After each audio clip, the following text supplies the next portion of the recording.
Vous allez entendre un message de William Branham prêché le 26 décembre 1963 à Jeffersonville, Indiana, USA. Ce message s'intitule « L'ordre de l'Église ». We call this meeting together here tonight for the purpose of knowing how that operates the Church of the Living God, which we believe to be a part of this church. First thing, I want to say that in my travels around the world, so far as I know, this is one of the most spiritual places where you feel the Spirit of God more than any other place I know. I had two other places in mind, it used to be. But so far, we don't seem to see those places. One of them has went into the organization. Premièrement, pendant un court instant, vous entendrez Frère Branham prêcher en anglais. Puis, vous entendrez la traduction française de ce message. And that's what I'm here for tonight, is to set the church or to give to you the things that I think that is what's substantial to make this church to continue on. Brother, I'm sure that you do realize that as I've made this remark about this being a spiritual place, it isn't the biggest place in the world. And it isn't what we have the most singing, the most screaming, the most hollering, or the most speaking in tongues and things. That isn't it. But it's the quality of the Spirit that operates here in this tabernacle. And so far, I want to commend and thank Brother Neville and you brethren here, trustees and deacons, Sunday school superintendent, and all for what you have done and helping keeping this away. It's been a long prayer of mine and a desire since a boy to see the church put in order and kept in order. Now, when we dedicated the church, I told you a little later, I had something to talk to you about how to set this thing in order the way it should be run.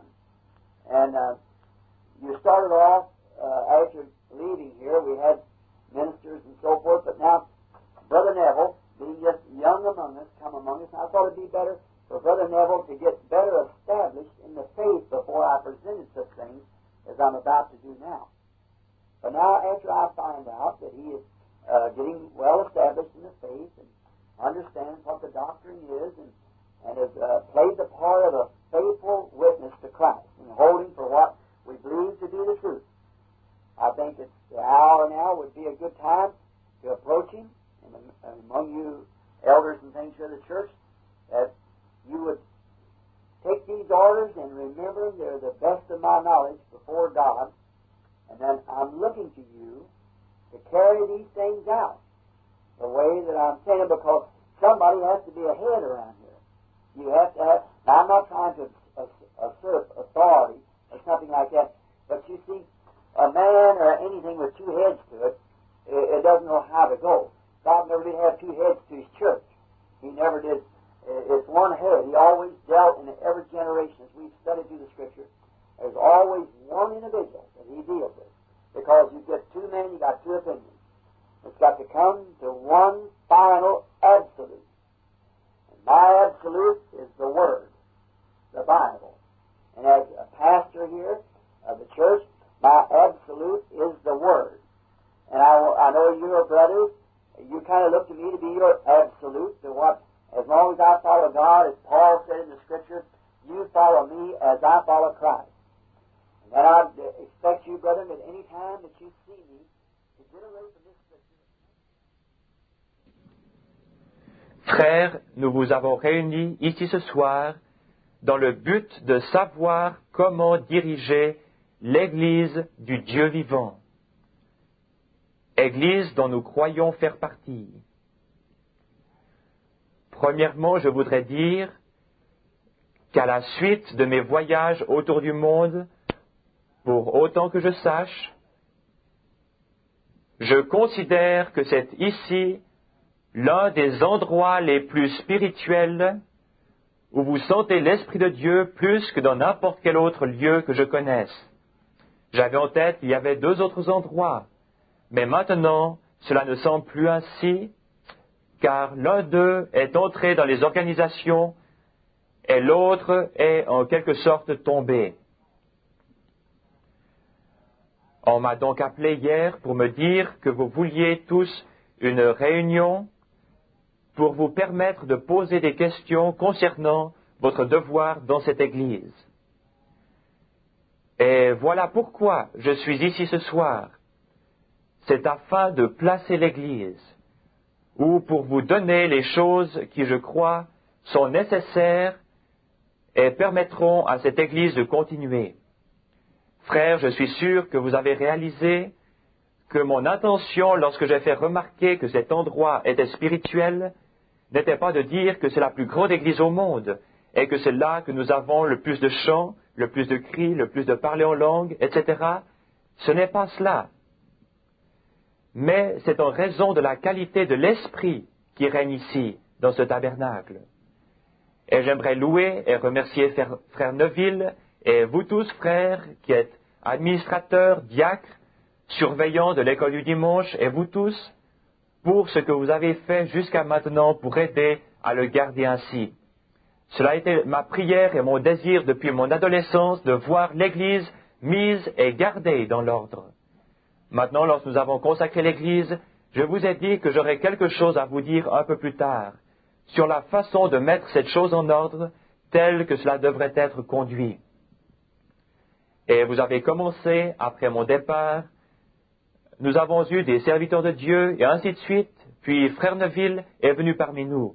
Comme il était encore jeune, j'ai pensé qu'il serait préférable d'attendre que frère Neville soit mieux affermi dans la foi avant de présenter ce que je vais dire.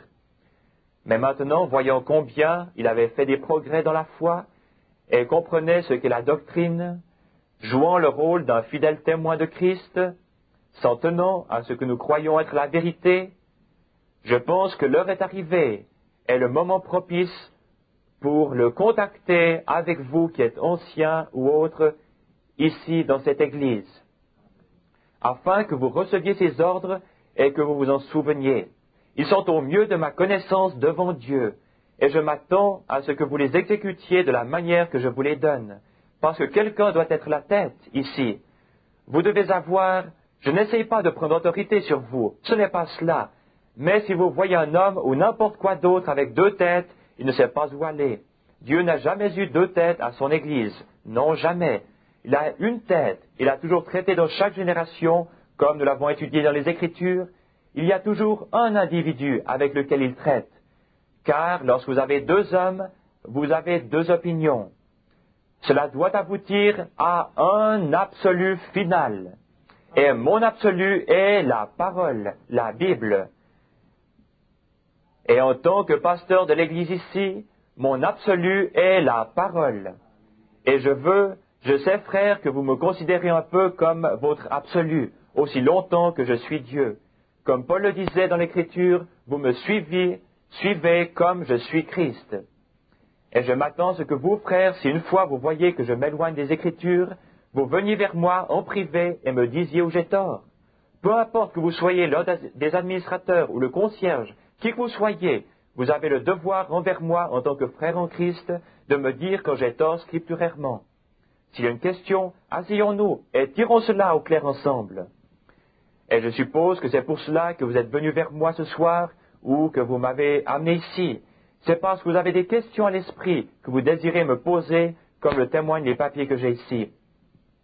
Or, rappelez-vous, frères, que je ne sais pas qui les a écrites, car aucune d'elles n'est signée. Mais ce sont des questions que vous avez à l'esprit. Je suis ici pour répondre à ces questions au mieux de ma connaissance. Et souvenez-vous que Dieu compte sur moi pour que je reste avec la parole. Et je compte aussi sur vous pour mettre la parole en pratique dans cette Église.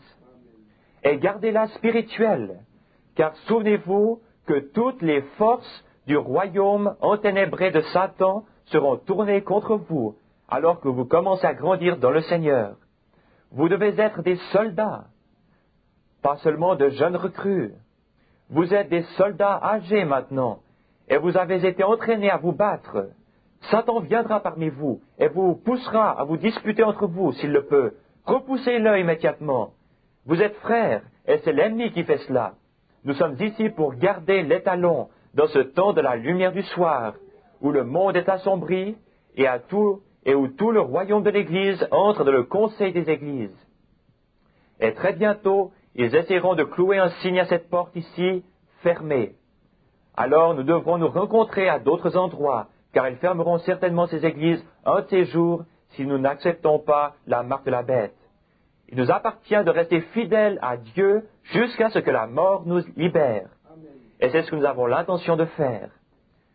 Maintenant, passons directement au...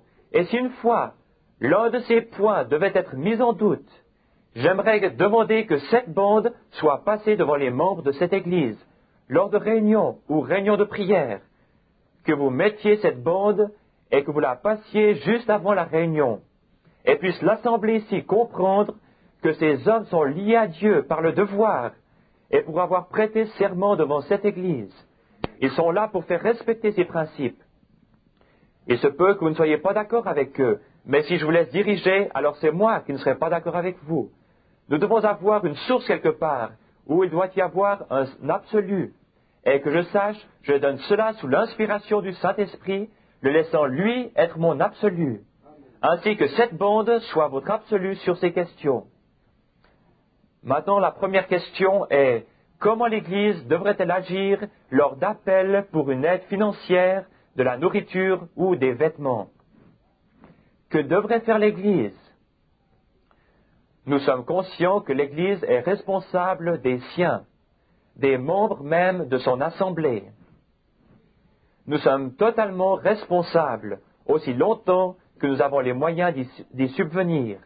Nous sommes responsables des nôtres, c'est-à-dire des membres qui sont fidèles au tabernacle, qui viennent et adorent avec nous.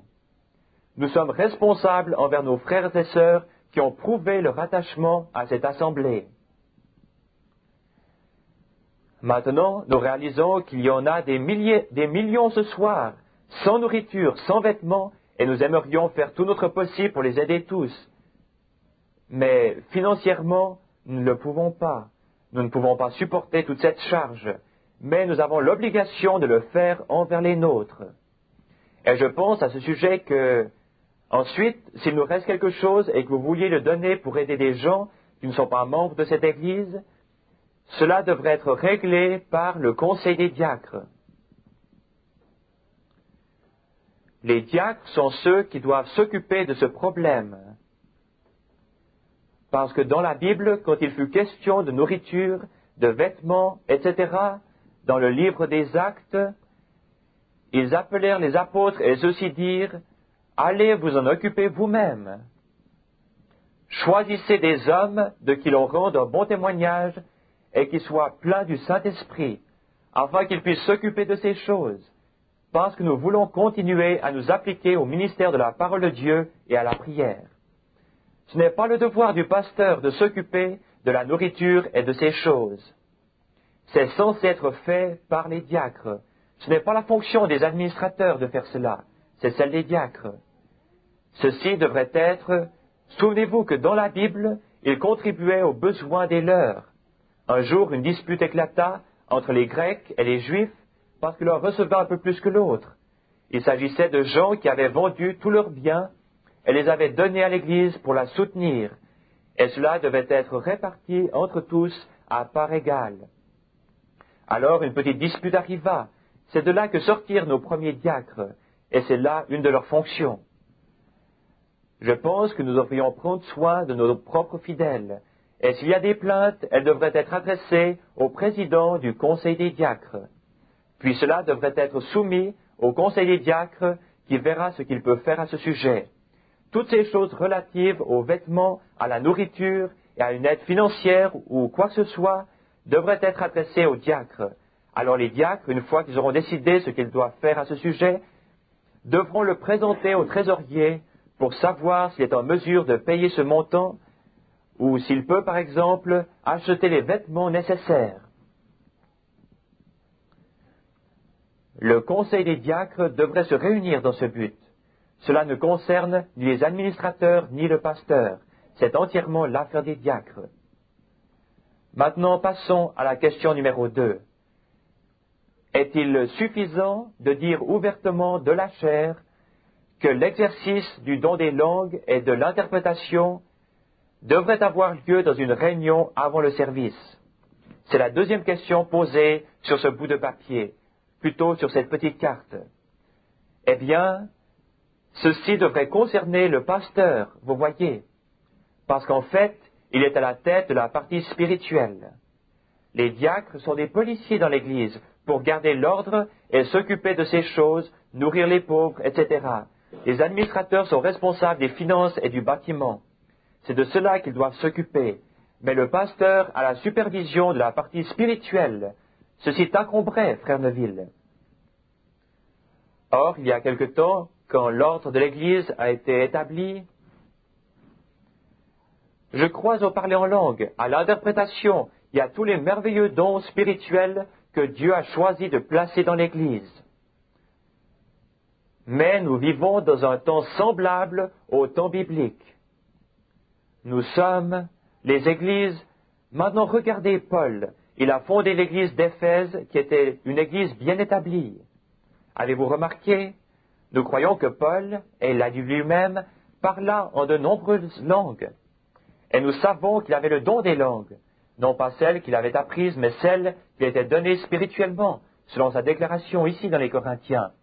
Pour gagner du temps, je ne prendrai pas la Bible pour vous le lire, parce que cela nous ferait rester ici trop longtemps et que je n'ai pas beaucoup de temps, mais simplement pour que vous puissiez voir cela clairement. Or, Paul n'a jamais eu à parler une seule fois à l'église d'Éphèse, à celle de Rome, ou à n'importe quelle autre de ces églises concernant leurs dons spirituels, et comment les placer dans l'ordre. Mais il devait en parler continuellement aux Corinthiens, parce qu'ils y revenaient toujours. Et Paul dit, quand il vint parmi eux, s'il se trouvait qu'un avait une langue et un autre un psaume, il remerciait le Seigneur pour tous ces merveilleux dons, tout cela. Et si vous faites attention dans le premier ou le deuxième chapitre aux Corinthiens, vous verrez que Paul renseignait quelle était leur position en Christ, comment ils étaient placés en Christ. Puis comme un père, il commença à laisser tomber le fouet sur eux et dit, « J'ai entendu dire qu'il y avait des disputes parmi vous et que vous étiez pris d'ivresse à la table du Seigneur. » Il ne les a pas rejetés du christianisme pour tout cela. Et vous, frères, ne le faites pas non plus. Mais il est question de leur conduite dans la maison de Dieu. Voilà de quoi il s'agit. Maintenant, je dirais ceci. Paul a dit que lorsque vous vous réunissez, si un parle, qu'un autre interprète. S'il n'y a pas d'interprète, alors gardez le silence. Mais s'il y a un interprète, or j'ai observé l'Église ici, et je vous ai vu grandir. J'ai vu beaucoup de dons spirituels opérer parmi vous. Pour être franc, j'ai dû aller vers Frère Neville à ce sujet, avec une parole du Seigneur, pour le corriger dans quelque chose qu'il faisait. Et si le Seigneur, si le Saint-Esprit m'a établi surveillant du troupeau, alors c'est mon devoir de vous dire la vérité. Et je suis très reconnaissant à Frère Neville, il fut attentif à la vérité. Je peux le dire seulement comme il me le dit. Maintenant, comme je remarquais que votre Église grandissait, et que je notais cela, or voici de quelle façon nous procédions dans l'Église au commencement, et c'est ainsi que nous le voulons de nouveau. Maintenant, si vous ne faites pas attention, quand des bébés, la première chose qu'un bébé fait, c'est d'essayer de parler quand il ne peut pas parler. Voyez-vous, il fait beaucoup de bulles et de bruit, et il pense ainsi qu'il peut mieux parler que le prédicateur. Eh bien, nous le trouvons pas seulement dans la vie naturelle, mais nous le trouvons aussi dans la vie spirituelle. C'est un petit, et si vous essayez de corriger ce bébé et de le fesser un peu, parce qu'il essaye de parler, vous allez le décourager complètement, vous voyez, et vous lui ferez du mal. C'est préférable de laisser cet enfant grandir un peu, jusqu'à ce qu'il puisse effectivement prononcer ses mots correctement. Alors dites-lui pas quand papa parle ou que maman parle, mais quand c'est le moment convenable, laissez-le dire son mot. Me comprenez-vous? Maintenant, laissez-le parler quand c'est le moment. Or, si j'ai eu quelque chose qui a été une écharpe dans ma chair, dans les réunions au dehors, c'est lorsque quelqu'un se lève alors que je suis en train de parler, et donne un message en langue venant ainsi couper l'esprit. Je reviens justement de réunions à New York et à différents endroits où les pasteurs laissent cela se produire continuellement, elle n'y a rien d'autre que de la confusion. Voyez-vous, quand Dieu agit dans une ligne de pensée, il irait à l'encontre de son propre dessein si, faisant appel à l'autel, il permette que quelque chose vienne l'interrompre. Prenons cet exemple. Nous sommes assis à une table en train de parler. Nous parlons du Seigneur. Et Junior vient vers nous en courant, détourne toute notre attention de ce que nous faisons et crie « Papa, maman, oh, je viens de marquer un but là-bas avec l'équipe. Ils ont fait ceci et puis encore cela. » Alors que nous sommes en plein dans un sujet sacré. Or, qu'il ait réussi de marquer un but à la partie de baseball, c'est très bien. Mais il n'est pas à sa place quand il intervient au milieu de notre conversation. Faites-le patienter jusqu'à ce que son tour arrive. Alors il vous dira tout ce qu'il a fait au baseball. Or, la même chose se produit avec les dons aujourd'hui. C'est la raison pour laquelle Dieu ne peut pas confier beaucoup de dons spirituels aux gens. Ils ne savent pas comment les contrôler. Voilà ce qu'il y a aujourd'hui, et la raison pour laquelle nous n'en avons pas davantage. Nous découvrons aussi qu'il y a beaucoup d'imitations dans les dons spirituels. Mais je ne crois pas qu'il en soit ainsi dans notre Église. J'en suis reconnaissant. Je ne crois pas qu'il y ait d'imitation du tout. Je crois que nous avons des dons authentiques. Mais nous devons savoir comment les contrôler. Puis, lorsque vous commencez à faire quelque chose correctement, c'est comme si vous travailliez pour un patron. Lorsque vous commencez un travail, si vous êtes disposé à recevoir des ordres, le patron prendra confiance en vous et il vous attribuera une fonction toujours plus élevée. Maintenant, je crois que le Branham Tabernacle en est arrivé là, au point où vous pouvez savoir comment recevoir les dons que Dieu nous donne, pour qu'il puisse nous confier quelque chose de plus grand encore. Mais nous ne pouvons pas continuer. Quand vous voyez un homme à qui l'on doit toujours répéter, et rappelez-vous, l'esprit des prophètes est soumis aux prophètes, dit l'Écriture. Quand vous devez corriger un homme ou une femme et que cette personne ne reste pas à sa place, quand vous lui dites la vérité scripturaire, alors cela montre que l'esprit qui est sur elle n'est pas de Dieu. Parce que la Bible dit que l'esprit des prophètes, ou de ceux qui prophétisent, qui témoignent, prêchent, parlent en langue ou quoi que ce soit, parce que des langues interprétées sont des prophéties, est soumis aux prophètes. Et la parole est le prophète. Ainsi, nous voyons que c'est déplacé pour un homme ou une femme de sauter sur ses pieds et donner un message, peu importe combien ils ont envie de le donner, quand le prédicateur est à la chair. Maintenant, voici ce que je propose pour le Branham Tabernacle. Vu que nos dons, car nous avons ici quelques personnes avec de merveilleux dons. Or, chacun de ces dons est un ministère qui lui est propre. Ce sont des dons, comme prêcher est un don, comme guérir est un don, comme d'autres choses sont des dons. Ce sont des dons, ce sont des ministères particuliers, et chaque homme a le devoir de s'attendre à son propre ministère. Ainsi que le Branham Tabernacle fonctionne comme cela, et spécialement ce jour où nous avons eu tant de, je ne veux pas dire ceci, mais tant de soi-disant croyants.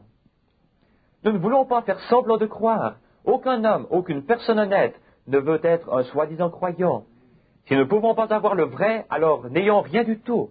Attendons jusqu'à ce que nous recevions effectivement le vrai. Je crois que vous, hommes, serez d'accord avec cela. Nous ne voulons rien d'une soi-disant croyance. Frères, nous ne pouvons pas commencer à faire semblant de croire et penser vivre dans ce monde. Nous devons avoir ce qui est réel et ce qui est authentique. Si nous ne l'avons pas, attendons jusqu'à ce que nous l'ayons, et alors dites quelque chose à ce sujet. Vous voyez?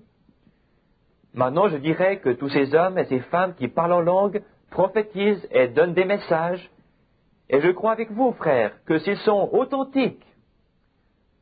Or, la Bible dit, éprouvez toutes choses et retenez ce qui est bon. Car c'est par des lièvres bégayantes et en d'autres langues que je parlerai à ce peuple. C'est ici le repos dans lequel j'ai dit qu'ils entreraient. Ça se trouve dans le livre d'Ésaïe. Maintenant, je suggérerai ceci, afin que dans le sanctuaire, un seul don se manifeste à la fois. Cela vient confirmer parfaitement ce que j'essaie de dire. Si on parle que l'esprit du prophète soit soumis au prophète, comprenez-vous? Maintenant que ceux qui ont un ministère dans le corps de Christ, et maintenant que cela a été dit, que cela se fasse, que ceux qui ont un ministère dans le corps de Christ s'attendent à leur ministère, parce que c'est un ministère de Christ à l'Église.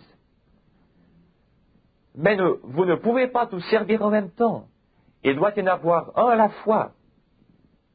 Le Branham Tabernacle devrait être comme ceci, que ceux qui parlent en langue, qui interprètent ces langues, et ceux qui ont des prophéties qui doivent être données à l'Église, viennent tôt, avant que la réunion commence. Qu'ils se réunissent dans une pièce qui leur est désignée et qu'ils s'attendent au ministère du Seigneur comme le pasteur doit le faire avant de venir devant l'auditoire. Il doit prendre la Bible, l'étudier dans la tranquillité de sa chambre, dans l'esprit, et être oint pour venir parler devant l'auditoire. S'il ne le fait pas, il sera embarrassé quand il entrera dans la salle. Que chaque homme et chaque femme ayant un don spirituel se place devant le Seigneur. Le pasteur a un ministère individuel, c'est un prophète. Le mot anglais pour prédicateur veut dire prophète. C'est un homme qui apporte la parole. Ainsi que ceux qui ont des ministères qui doivent être connectés à un autre, comme celui du parler en langue, qu'un autre doit interpréter, s'attendent ensemble à leur ministère. Ils ne peuvent pas rester dans un endroit privé pour parler en langue et venir ensuite répéter à l'autre ce qui a été dit, parce qu'il y aurait dans ce cas à la fois les langues et l'interprétation, vous voyez. Maintenant, s'il a cela, c'est très bien.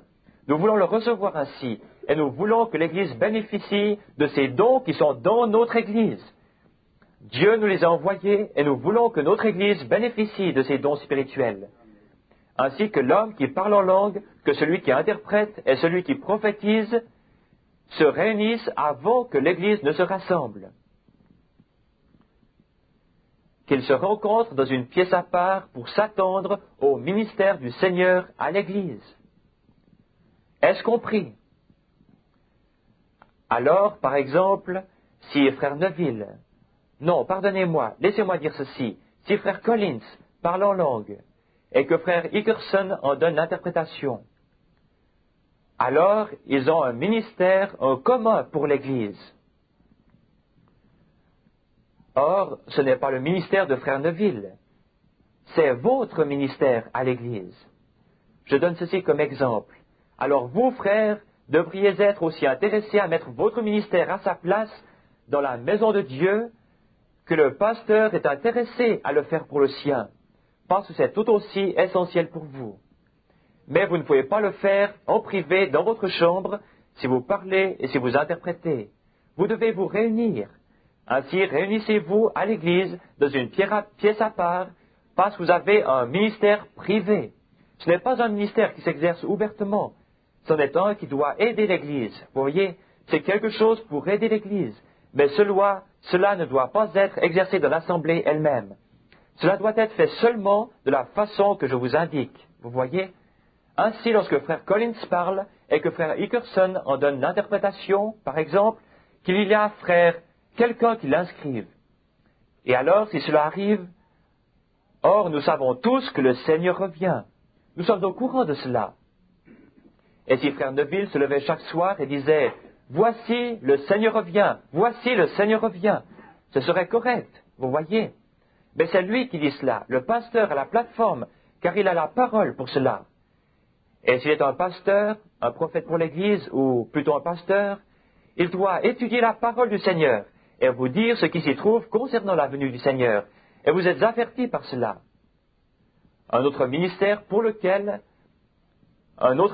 l'Église avec lequel il n'aurait aucun rapport est celui des langues, l'interprétation des langues qui est la prophétie, ou lorsqu'un prophète parle. C'est quelque chose qui n'est pas écrit dans la parole. Ce qui est écrit dans la parole, c'est lui qui doit l'apporter. Mais c'est ce qui n'est pas écrit dans la parole que vous devez lui dire.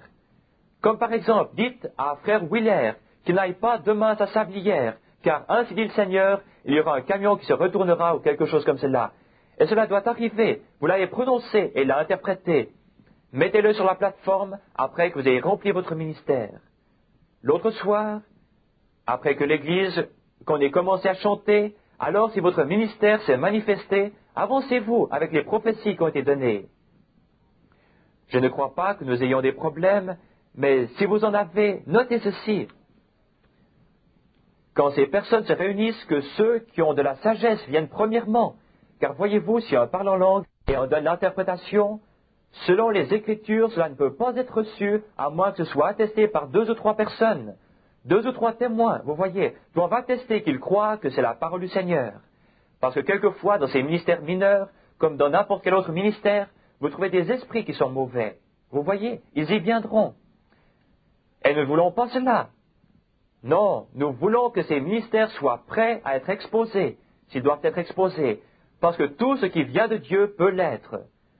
Ne vous inquiétez pas à ce sujet, ils supporteront le test s'ils sont de Dieu. C'est pareil pour le pasteur. Si quelqu'un l'interpelle au sujet de la parole, il n'a pas besoin de se rétracter.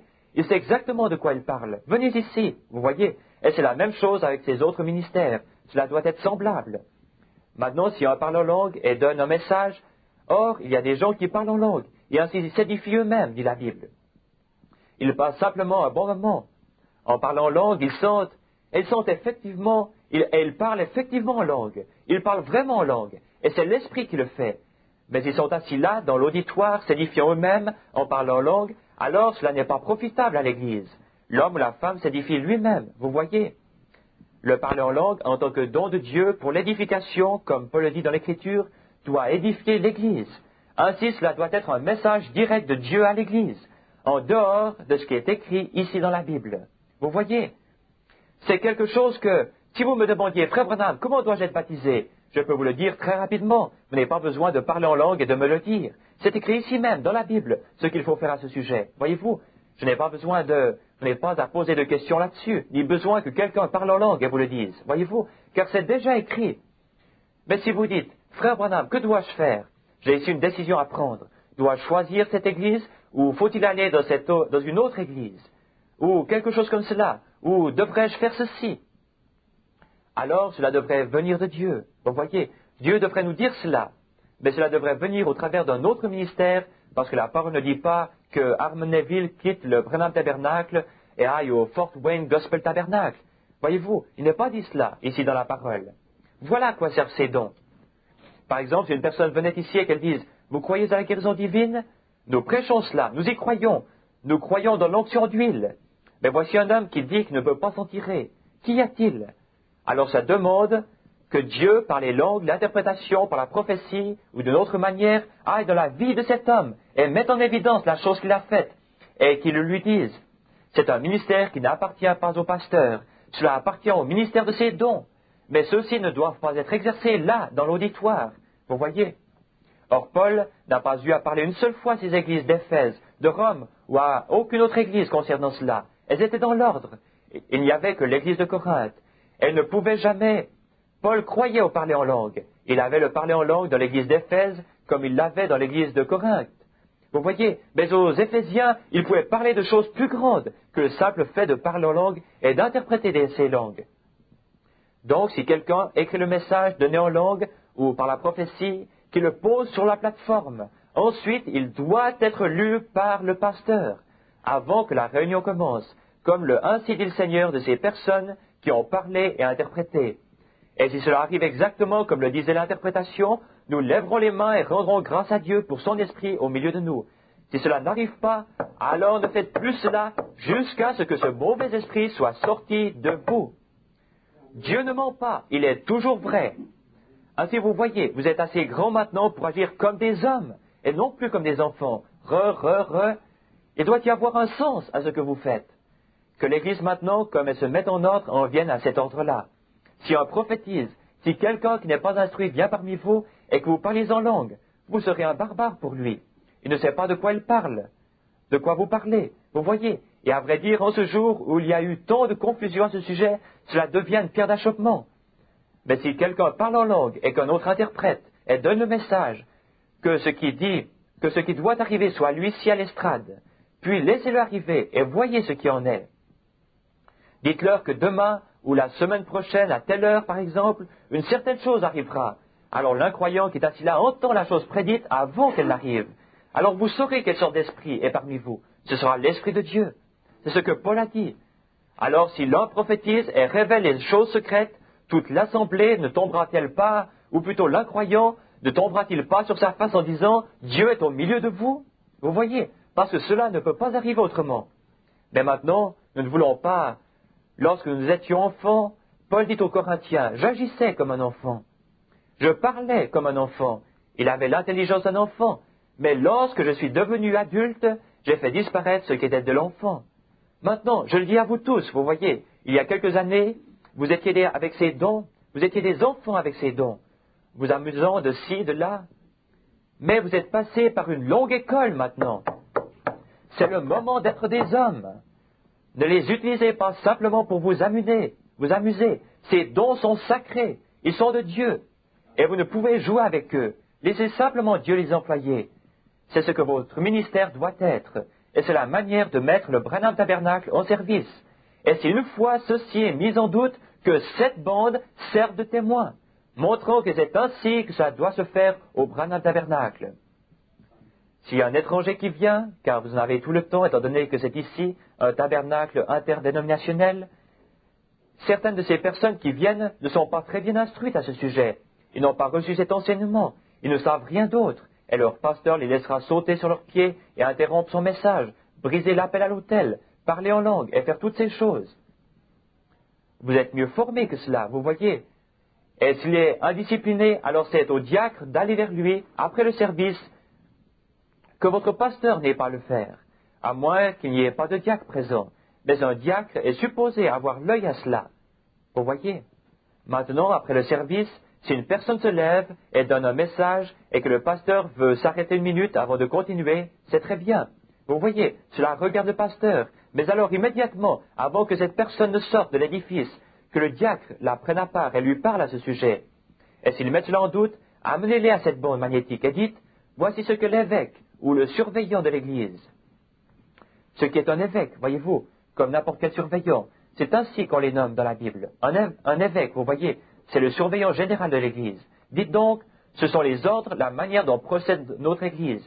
Maintenant, nous aimons que vous veniez et donniez votre message. Mais si vous avez un message de la part du Seigneur, donnez-le, puis montez ici et posez-le sur la plateforme. Notre pasteur le lira à l'assemblée.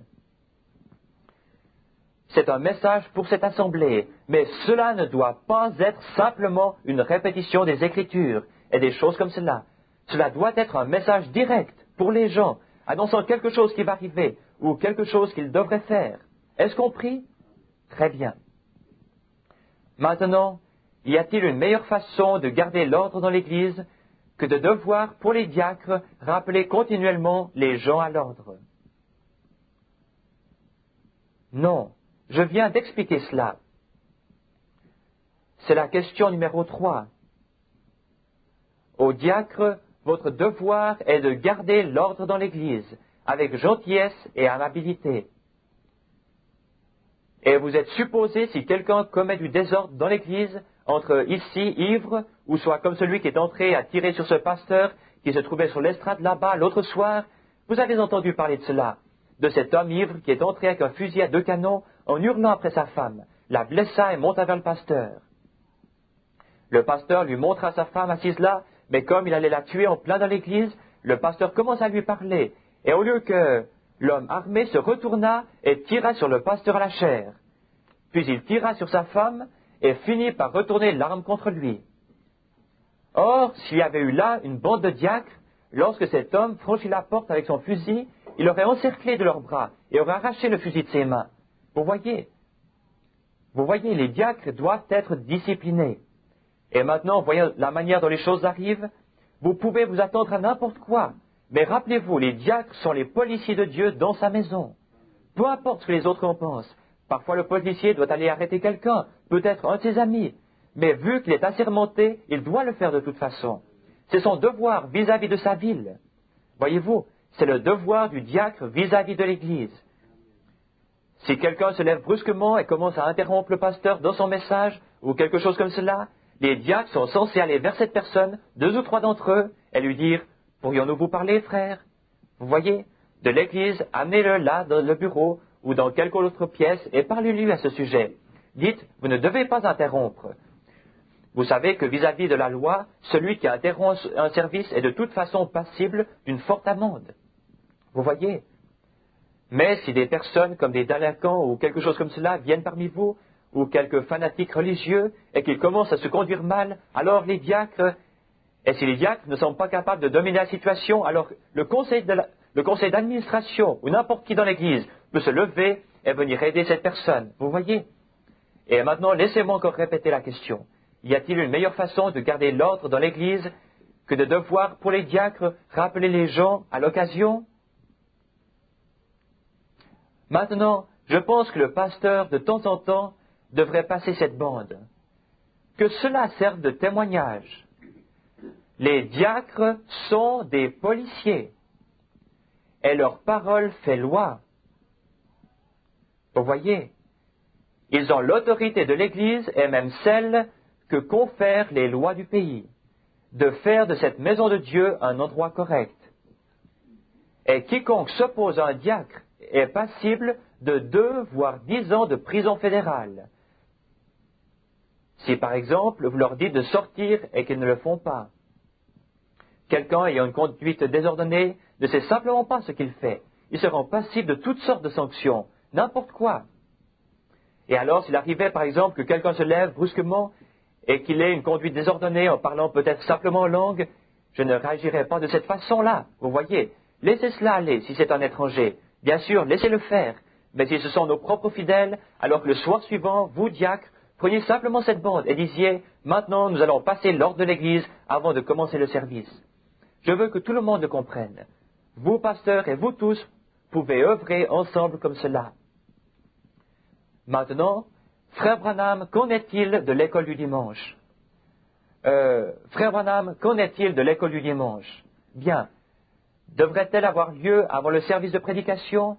Oui, nous l'avons toujours fait ainsi. Ayez l'école du dimanche avant le service réservé à la prédication. Et cela donne la possibilité aux petits-enfants d'assister à l'école du dimanche et de quitter sitôt après. Et s'ils veulent, les petits-enfants ne comprennent pas. Et s'ils devaient rester assis pendant toute la prédication avant d'assister à l'école du dimanche, ces pauvres petits seraient épuisés. Que l'école du dimanche se fasse en premier lieu. Fixez simplement l'heure à laquelle l'école du dimanche doit commencer. Le surveillant doit veiller à ce que l'école du dimanche commence à l'heure et se termine de même. Toutes les écoles du dimanche reçoivent tant de temps pour cela, puis elles doivent terminer. Celui qui enseigne la classe des adultes devrait-il être quelqu'un d'autre que le pasteur? Si cette décision a été prise, si le pasteur veut enseigner l'école du dimanche, puis apporter ensuite le message, c'est très bien, s'il veut tenir les 2 services. Mais s'il ne le désire pas, alors ayez quelqu'un pour enseigner l'école du dimanche aux adultes. Si le pasteur pense à quelqu'un et que cette personne veut bien le faire, consacrez 30, 35 ou 40 minutes à la leçon. Ayez une cloche afin que lorsqu'elle sonne ou que celle de l'église sonne dehors, vous sachiez que c'est l'heure de les congédier. Alors, au signal de la cloche, tout revient dans l'ordre. Vous chantez encore 1 ou 2 cantiques, que ce ne soit pas trop long, car vous fatigueriez les gens en les gardant trop longtemps. Vous voyez, sonnez simplement la cloche. Chantez par exemple un cantique et renvoyez ensuite chacun. Supposons que la cloche sonne à 10h, 10h30 ou 10h15, alors chaque moniteur congédie sa classe à ce moment-là et vient dans l'assemblée y faire son rapport. Que ceux qui veulent rester pour la prédication viennent ensuite. Vous voyez? Alors tout est dans l'ordre. Des questions? Oh, oui. Vous devriez avoir... Un enfant de 3 ans ne peut pas comprendre comme un enfant de 14 ans. Je crois que j'ai ceci un peu plus loin. Combien de classes devrait-il y avoir? Vous devriez former plusieurs classes. Par exemple, une classe réservée aux tout-petits qui veulent avoir des flanellographes ne peut pas convenir à un garçon ou une fille de 14 ans. Vous voyez, vous devriez avoir quelqu'un qui s'occupe spécialement des petits, une vieille maman ou quelqu'un qui sait comment s'en occuper. Dans les autres classes, je pense que cela devrait être quelqu'un qui a plus de capacité pour apporter la parole. Vous voyez, il devrait y avoir des classes, disons qu'il devrait y avoir au moins 3 classes. Une classe pour les petits à partir de 5 ans environ. Tous les autres en dessous de cet âge devraient rester avec leur maman et être emmenés dans la nurserie si c'est nécessaire, dans le cas où ils feraient du bruit pendant la prédication. Voilà à quoi sert la nurserie. Je pense que les classes devraient être réparties de la manière suivante. Une pour les petits de 5 ou 6 ans jusqu'à 8, 9 ou 10 ans, quelque chose comme cela, puis ceux de 10 à 15 ans devraient être dans la classe des adolescents. Et dans la classe des adultes, on pourrait y aller à partir de 15 ans. Car s'ils sont assez grands, de nos jours, ils peuvent déjà trouver du travail, et ils veulent presque voter à cet âge-là. C'est pourquoi ils devraient être capables d'écouter la parole. Qu'ils viennent donc de la salle principale. Qui devraient être les moniteurs? Vous y êtes. C'est à vous d'élire ces moniteurs, et vous devriez le faire. Convoquez l'Église et dites, qui ici se sont conduits par le Seigneur à prendre cette charge? Alors choisissez un moniteur qualifié, et que cela se fasse. Cela doit être fait impartialement, frère. Si le moniteur n'est pas qualifié, alors changez de moniteur. Si en me tenant dans la présence de Dieu, le jour vient où je sens qu'Armand Neville n'est plus qualifié pour être pasteur ici, je vais en parler à l'Église. Si je remarquais quelque chose en vous, diacre, qui me fasse penser que vous n'êtes pas qualifié pour remplir cette fonction, j'en ferai part à l'Église.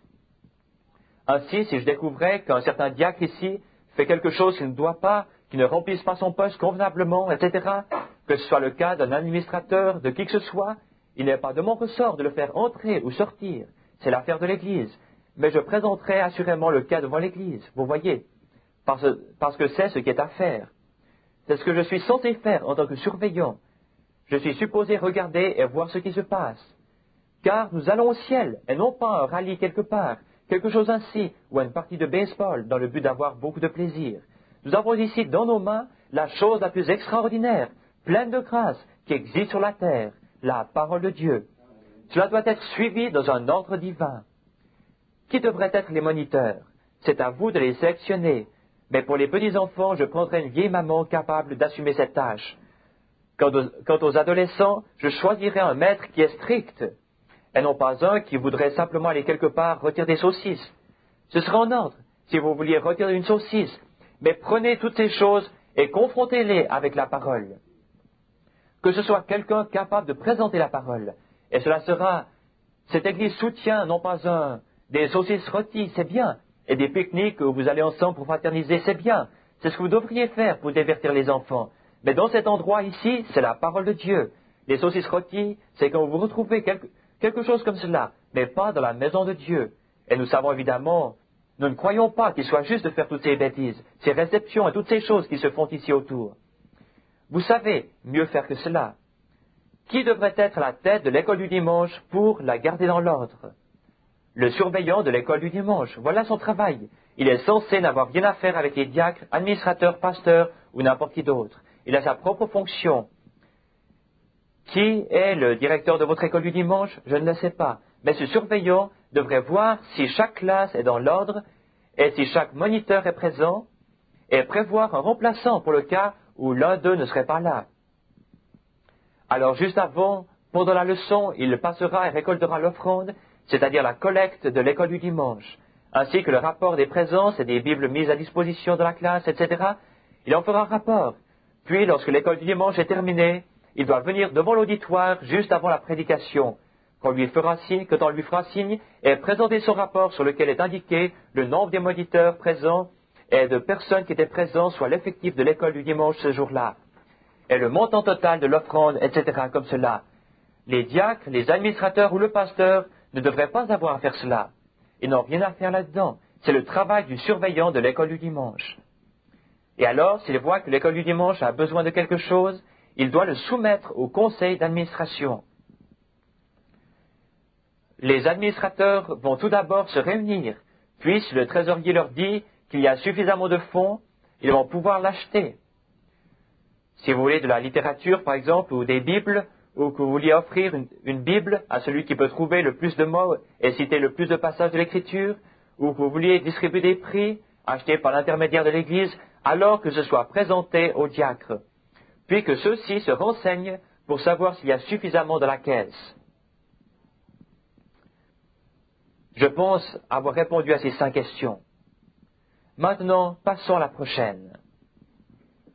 Frère Branham, en ce qui concerne l'ordre de l'Église, nous avons essayé d'agir d'après notre compréhension des ordres donnés lors de la consécration de la nouvelle Église. Mais, en agissant ainsi, certains se sont mis en colère et ont quitté l'Église. D'autres ne veulent pas écouter du tout ce que nous disons, spécialement les enfants. Nous en avons parlé aux parents, mais ils ne veulent pas s'en occuper. Alors, avons-nous mal compris ou nous y prenons-nous mal? merci. Laissez-moi répondre à ceci comme cela vient. En ce qui concerne l'ordre de l'Église, nous avons essayé d'agir d'après notre compréhension des ordres donnés lors de la consécration de la nouvelle Église. C'est correct, vous agissez bien. Je pense que c'est une question des diacres, car c'est là leur travail. Très bien. Et en agissant ainsi, des gens se sont souvent mis en colère contre nous. Ils agissent même envers moi. Ils le feront pour n'importe qui. Voyez-vous, si une personne fait cela, c'est que quelque chose ne va pas chez elle. Elle n'est pas en ordre avec Dieu, car l'Esprit de Christ est soumis à l'enseignement de Christ, la maison de Christ, l'ordre de Christ. Voyez-vous, et n'importe quel homme, femme ou enfant qui se met en colère contre un diacre consacré qui les reprend, ou n'importe quel parent qui se met en colère contre un diacre, nous souhaitons avoir dans cette Église tous ceux que nous aimerions y faire entrer. Mais si cela ne fait que produire du trouble, c'est qu'il y a une épine, ou plutôt un lapin dans le tas de bois, comme on avait coutume de dire. Cette personne a tort. S'ils partent, il n'y a qu'une chose à faire, c'est de les laisser partir et de prier pour eux. Alors peut-être qu'un jour, un des diacres ira les trouver pour savoir pourquoi ils sont partis et leur demander ce qui n'allait pas, puis voir s'il peut les réconcilier. S'il ne peut pas le faire, alors qu'il prenne 2 ou 3 témoins avec lui pour se faire comprendre. S'il ne peut pas être compris, alors qu'on en parle devant l'Église. S'ils sont des membres de cette Église, alors ils sont, mais s'ils ne sont pas membres de l'Église, évidemment, mais ils devraient pouvoir se soumettre à sa discipline. Voyez-vous, ils devraient tenir compte des règles que nous avons ici, parce que ce sont les ordres de l'Église. Ce sont des ordres que nous ne voudrions pas avoir à faire. Ce sont des choses que nous ne voudrions pas avoir à faire et que moi-même je n'aime pas faire. Mais ce sont des choses qui doivent être faites. Je me mets en avant et leur dis par cette bande que cela vient de moi. Ils peuvent m'entendre parler et savoir ainsi que c'est moi qui dis ces choses, et non pas vous, frères. Vous m'avez posé ces questions et j'ai répondu au mieux de ma connaissance, d'après la parole de Dieu. Maintenant, si ces gens se mettent en colère et nous quittent, que dit l'Écriture à ce sujet, frère Branham?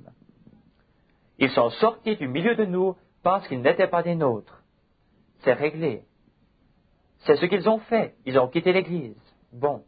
D'autres ne veulent pas écouter du tout ce que nous disons, spécialement les enfants. Les enfants devraient savoir ce qu'est la discipline.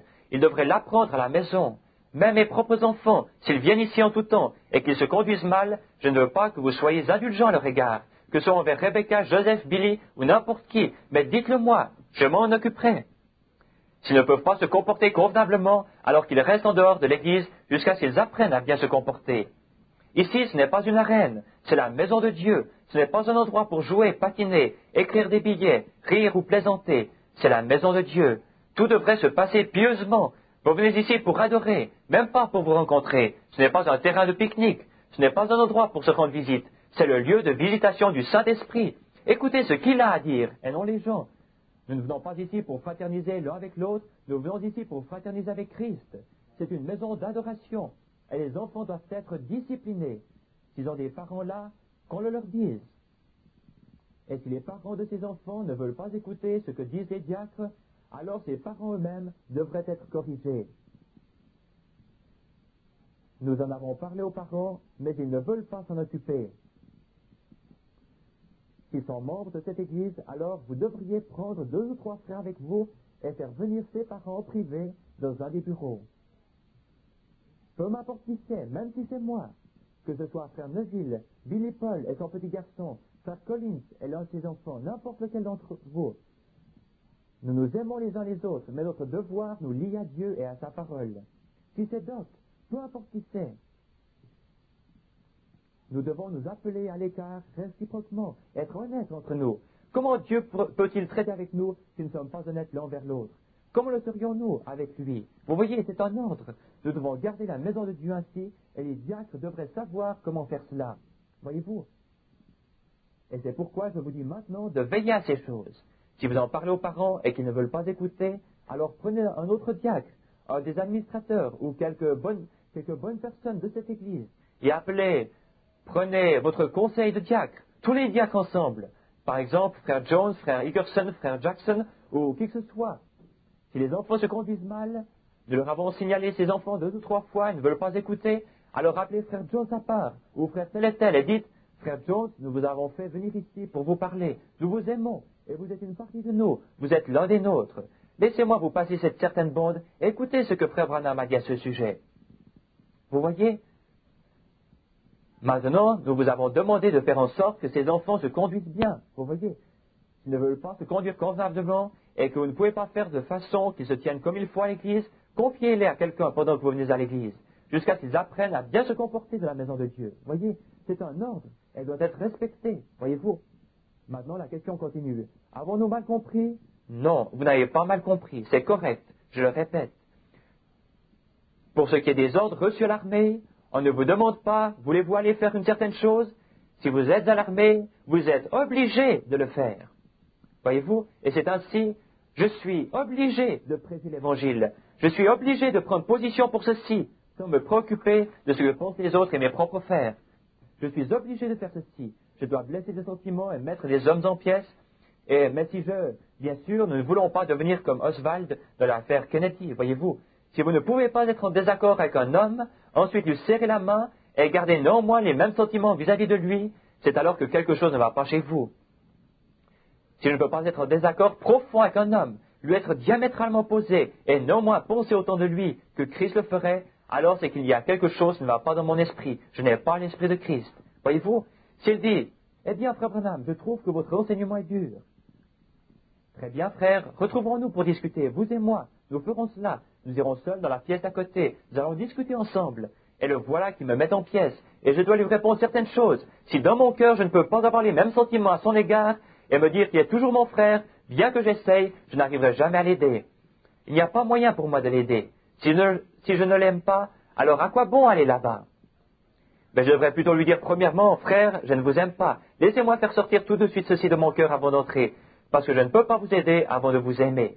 Et c'est vrai, c'est ainsi. Voyez-vous, continuez. Vous avez agi de tout à fait bien. C'est ainsi que cela devrait être. Vous n'avez pas mal compris. Nous y prenons-nous mal?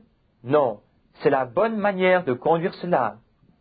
Que l'ordre soit respecté, parce que constamment, maintenant les petits-enfants et les petits bébés peuvent se mettre à crier, et s'ils crient trop et qu'ils interrompent votre pasteur à la chair, rappelez-vous, vous êtes ces gardes du corps. Vous êtes ces gardes du corps dans l'Évangile. Voyez-vous?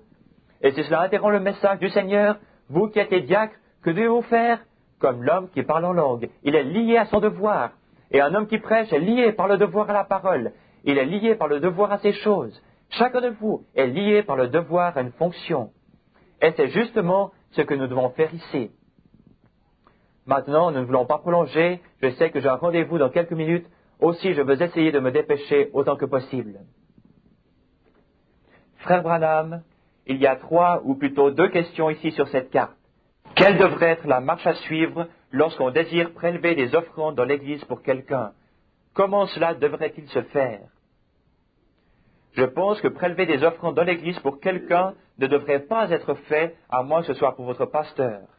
Je pense que si quelqu'un venait ici demander la charité ou quelque chose comme cela, ou que quelqu'un vraiment dans le besoin, comme un des membres de notre assemblée, par exemple, si un de nos frères devait être dans les difficultés, eh bien, je pense que cela devrait être annoncé de l'estrade, et le pasteur aurait à s'en charger.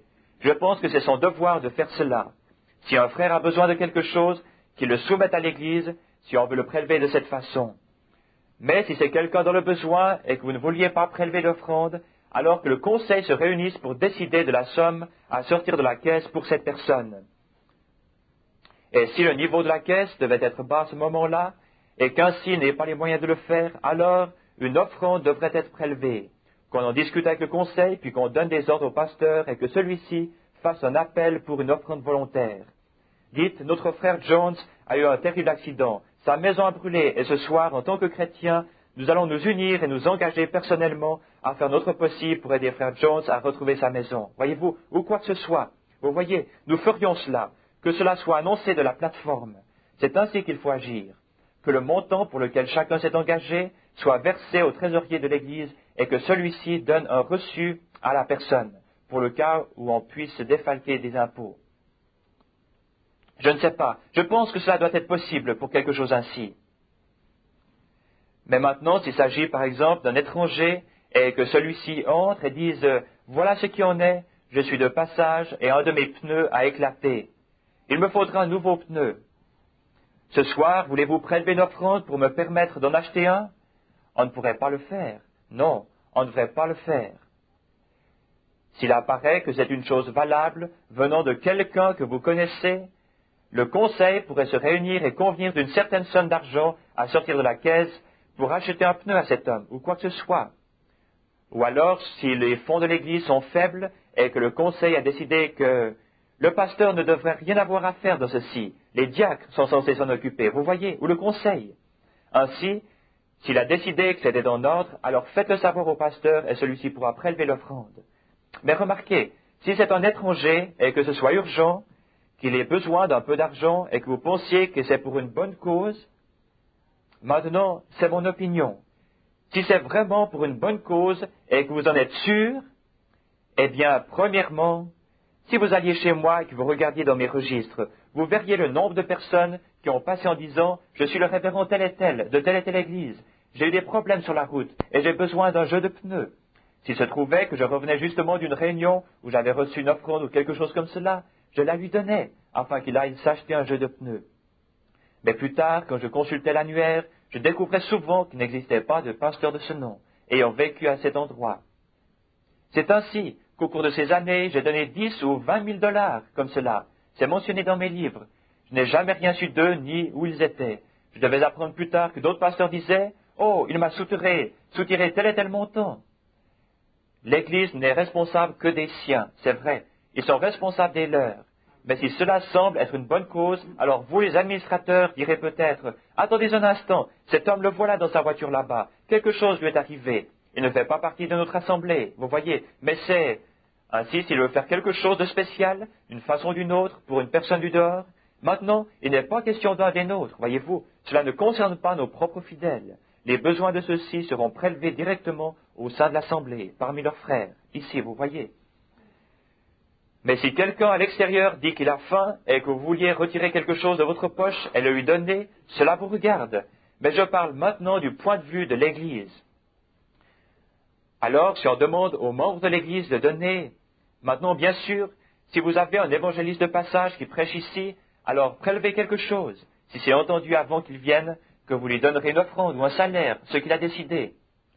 Mais si cette personne intervient pour une cause valable, et que le conseil ait donné au pasteur son approbation, alors que celui-ci annonce « Un certain monsieur est venu, nous ne le connaissons pas. Il est entré, nous a demandé, il a dit que ses enfants ont faim. Nous n'avons pas eu le temps d'examiner cette demande. » Oh, vous voyez, s'il y a quelque chose comme cela, alors Tandis que si quelque chose arrive à l'un des nôtres, nos diacres vont examiner cette demande. Voyez-vous? Et si c'est valable, ils le font. Si ce n'est pas valable, ne le faites pas. Vous n'en avez pas l'obligation. Mais maintenant, si l'homme est présent à la réunion, alors que le pasteur dise, le conseil d'administration ne connaît pas cette personne, mais cet homme est ici, et il s'appelait Jim Jones, par exemple, et est assis là. Voulez-vous vous lever, Monsieur Jones? Maintenant, la fin du service, Monsieur Jones, voulez-vous vous tenir près de la porte, au fond? Et si quelqu'un le désire dans son cœur de faire quelque chose pour cet homme, donnez-le lui en sortant. Est-ce compris? L'avez-vous là-dessus? Pour ceux qui écoutent la bande, comme frère Collins l'a manqué sur sa bande, je veux répéter ceci, car c'est un des diacres. Si un homme entre pour une urgence et qu'il désire recevoir une offrande de l'Église, que les administrateurs ou les diacres se réunissent, prennent une décision et fassent savoir au pasteur que cela peut être fait. Puis que le pasteur annonce à son sujet, le désignant par son nom, « Nous ne connaissons pas cette personne. » Habituellement, nous nous renseignons avant de prélever une offrande pour des personnes qui sont des nôtres. Mais cet homme, ici, dit qu'il est complètement démuni d'argent et que c'est pressant. Il a des enfants malades et il voudrait se procurer rapidement des médicaments pour eux, ou quoi que fût l'urgence. Maintenant il est là. Voulez-vous vous lever, monsieur?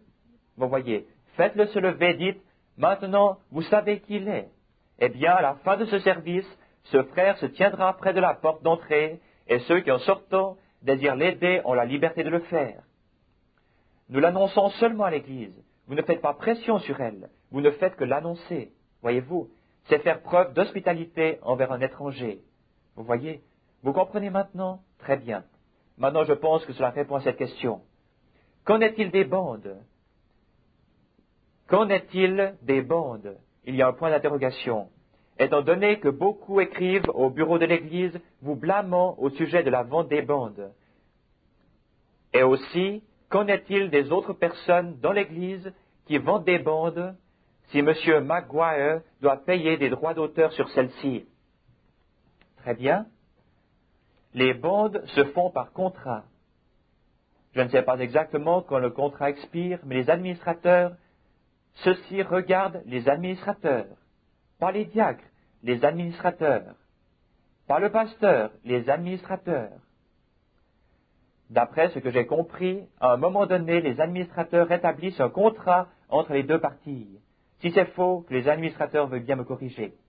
Donc, ces administrateurs ont un arrangement avec la personne qui fait les bandes, et celles-ci sont soumises à une concession. Personne ne peut faire des bandes à moins d'avoir une autorisation de la personne qui a la concession. Elles ne peuvent pas être vendues sans la permission de la personne qui a la concession, parce que c'est la loi qui protège la concession, voyez-vous? Et si celui qui détient la concession veut laisser tel et tel copier des bandes, c'est son affaire. S'il veut laisser tout le monde faire des bandes, cela le regarde. S'il veut que tout le monde vende des bandes, cela regarde la personne qui détient la concession. Le bénéficiaire devrait avoir un papier signé du détenteur de la concession, l'autorisant à faire et à vendre des bandes, parce qu'ainsi il est en règle avec la loi. S'il ne le fait pas, l'homme qui possède la concession peut le rendre passible de...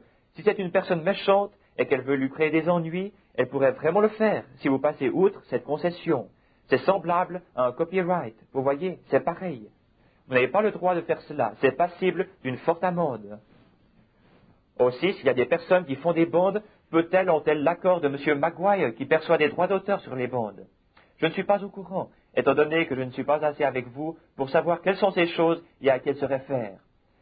Je suppose que M. Maguire l'a toujours, parce que là-bas en Californie ou en Arizona où j'habite, je crois savoir qu'ils achètent toujours des bandes venant de la Californie. Frère Softman, le beau-père de M. Maguire, qui est notre frère ici dans l'Église, je pense que M. Maguire a toujours la concession là-dessus. Or, il y a tout le temps eu des plaintes sur la façon qu'étaient faites les bandes. Maintenant, quand il y a une plainte concernant tout ce qui a rapport aux finances de cette Église, les administrateurs ont le devoir de regarder que cette question soit tirée au clair. Voyez-vous, il ne devrait absolument rien y avoir.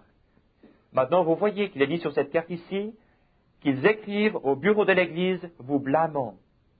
Franchement, j'ai reçu beaucoup de lettres à ce sujet, et je désire savoir pourquoi ils ne peuvent pas recevoir leur bande. Maintenant, vous connaissez votre contrat avec celui qui a la concession. D'après ce que j'ai compris, les bandes, personnellement, je ne veux rien avoir à faire avec cela. Si quelqu'un veut employer ces bandes pour faire avancer l'Évangile, Amen. Premièrement, frère Robertson, frère Biller et d'autres commencèrent à les faire, puis vinrent frère Mercier et frère Gaud, qui les firent pendant des années. Évidemment, il y eut des plaintes sur le travail de chacun d'eux. Mais il semble que dernièrement, il y a eu plus de plaintes venant du fait qu'ils ne recevaient pas leurs bandes.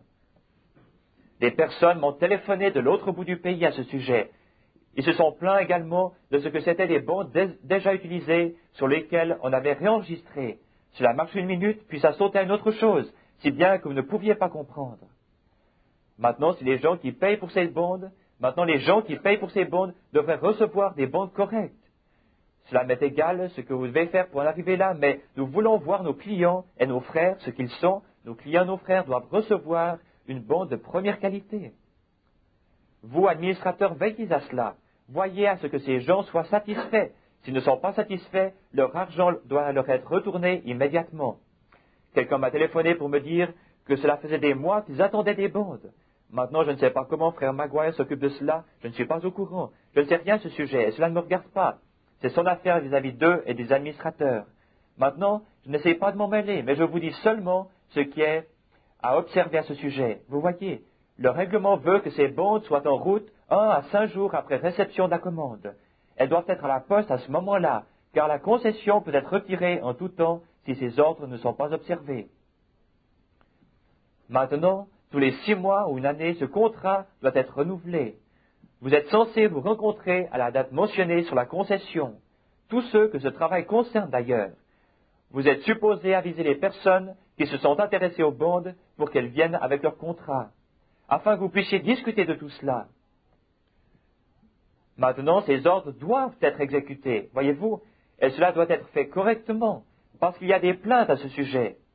Ils se sont plaints de Léo et de Jean, et ils se sont plaints de tous. Ils se plaignent de frère Maguire, et il y aura encore des plaintes avec quelqu'un d'autre. Ainsi, voyons ce qu'il y en est. Maintenant, quand les bandes commencent à s'empiler, et qu'il y en a des caisses, que les lettres arrivent par douzaines, voyez-vous, cela ne retombe pas sur celui qui fait les bandes. C'est sur moi que cela retombe.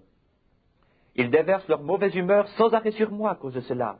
Maintenant, c'est mon devoir comme chrétien de m'assurer que les gens reçoivent la contre-valeur de ce qu'ils ont payé. Et je veux que vous, administrateurs, voyez à ce qu'ils la reçoivent. S'il faut demander plus pour permettre d'acheter des bandes de qualité supérieure ou une meilleure machine, nous voulons que celui qui fait ces bandes les fasse bien. C'est dans notre intérêt. Les bandes doivent être bien faites et le client satisfait. Ou alors arrêtez complètement de faire les bandes. Nous n'aurons pas de bandes. Laissez simplement ceux qui veulent en faire, mais s'ils veulent les faire payer, qu'ils veillent à ce qu'ils reçoivent la contre-valeur de ce qu'ils ont payé. Parce que c'est faire preuve de christianisme. Ce n'est pas plus qu'ils font dans le monde. Quand ils viennent ici écouter l'Évangile, je veux leur donner le meilleur, voyez-vous. Et lorsqu'ils viennent ici, je veux voir que tout est exécuté. C'est la raison pour laquelle je vous dis à vous, diacres, administrateurs et pasteurs ici ce soir, que vous devez exécuter ceci à la lettre, parce que les gens viennent ici pour trouver Dieu. Et nous devons avoir ces choses en ordre. Et les bandes doivent aussi être mises à leur place. Si vous devez demander davantage, si vous utilisiez jusqu'ici des bandes de deuxième qualité, alors prenez de meilleures bandes. Si vous devez les vendre plus cher, vendez-les plus cher, mais que les gens reçoivent la contre-valeur du prix demandé. Je ne suis intéressé à aucun droit d'auteur, à pas un sou, et le tabernacle non plus. Je ne veux pas que vous le soyez. Ne soyez pas intéressés à des droits d'auteur. Mais s'ils payent quelque chose, je pense que vous devez accepter un petit droit d'auteur, étant donné que c'est fait ici. Je crois que c'est quelque chose qu'ils ont dit, M. Miller et les autres, concernant la loi, que nous devions percevoir des droits d'auteur, etc. C'est à vous tous de vous occuper de cela. Je n'ai rien à voir avec ça. C'est à vous tous de vous en occuper. Je ne veux pas m'occuper de tout. Je ne peux pas m'occuper de tout. Je vous indique simplement la façon que cela devrait ou doit se faire. Avez-vous compris? J'ai dit doit se faire. Ainsi, nous voulons que cela se fasse correctement. Et si vous avez besoin d'une meilleure machine, alors procurez-vous-en une, si c'est nécessaire. Or, j'aurais dit que chaque fois que j'irai au dehors, je les aviserai sur quel sujet je prêcherai. Quelque chose que j'ai déjà fait, vous l'ayant promis à tous, et que je désire préciser à nouveau sur la bande. Dimanche soir, c'est qu'avant d'aller prêcher un nouveau message à l'extérieur, je le donnerai premièrement dans ce tabernacle. Parce qu'il semble qu'on y obtient un meilleur enregistrement. Vous en rappelez-vous? Alors que je viens ici pour prêcher ces messages, avant de repartir, j'avertis celui qui enregistre. Il me demande, que sera-ce? Qu'allez-vous prêcher? Et je réponds, bien ce soir-là, ce sera ça et ça, et cet autre soir, tel autre sujet.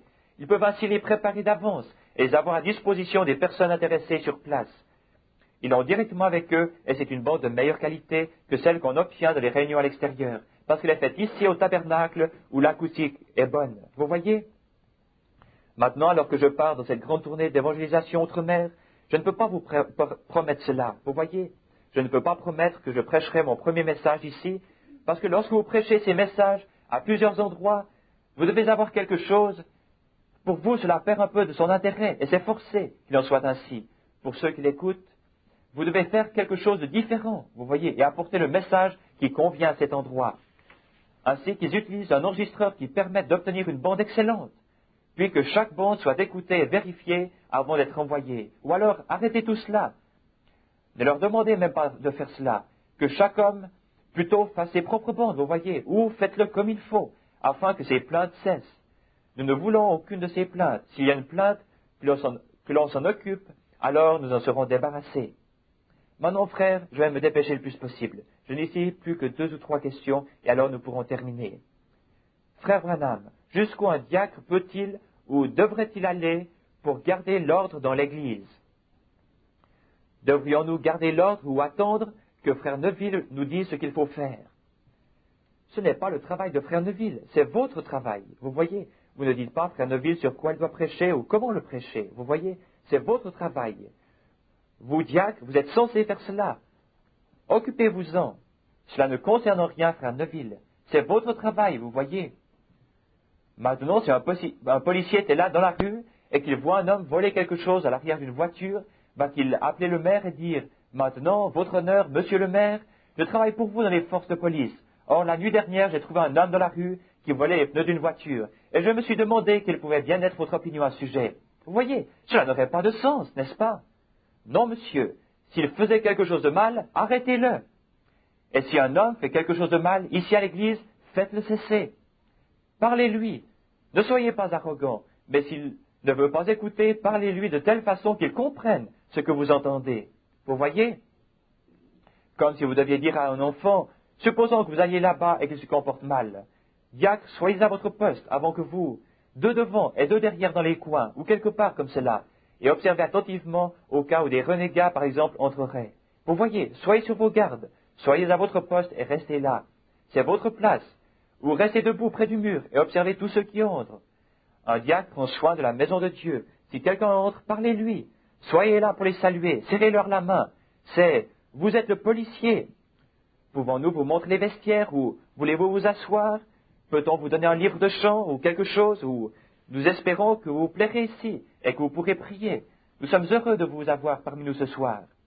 Conduisez-les jusqu'à leur place et dites, aimeriez-vous être plus près ou aimeriez-vous être plus en arrière ou quoi que ce soit? C'est de l'hospitalité.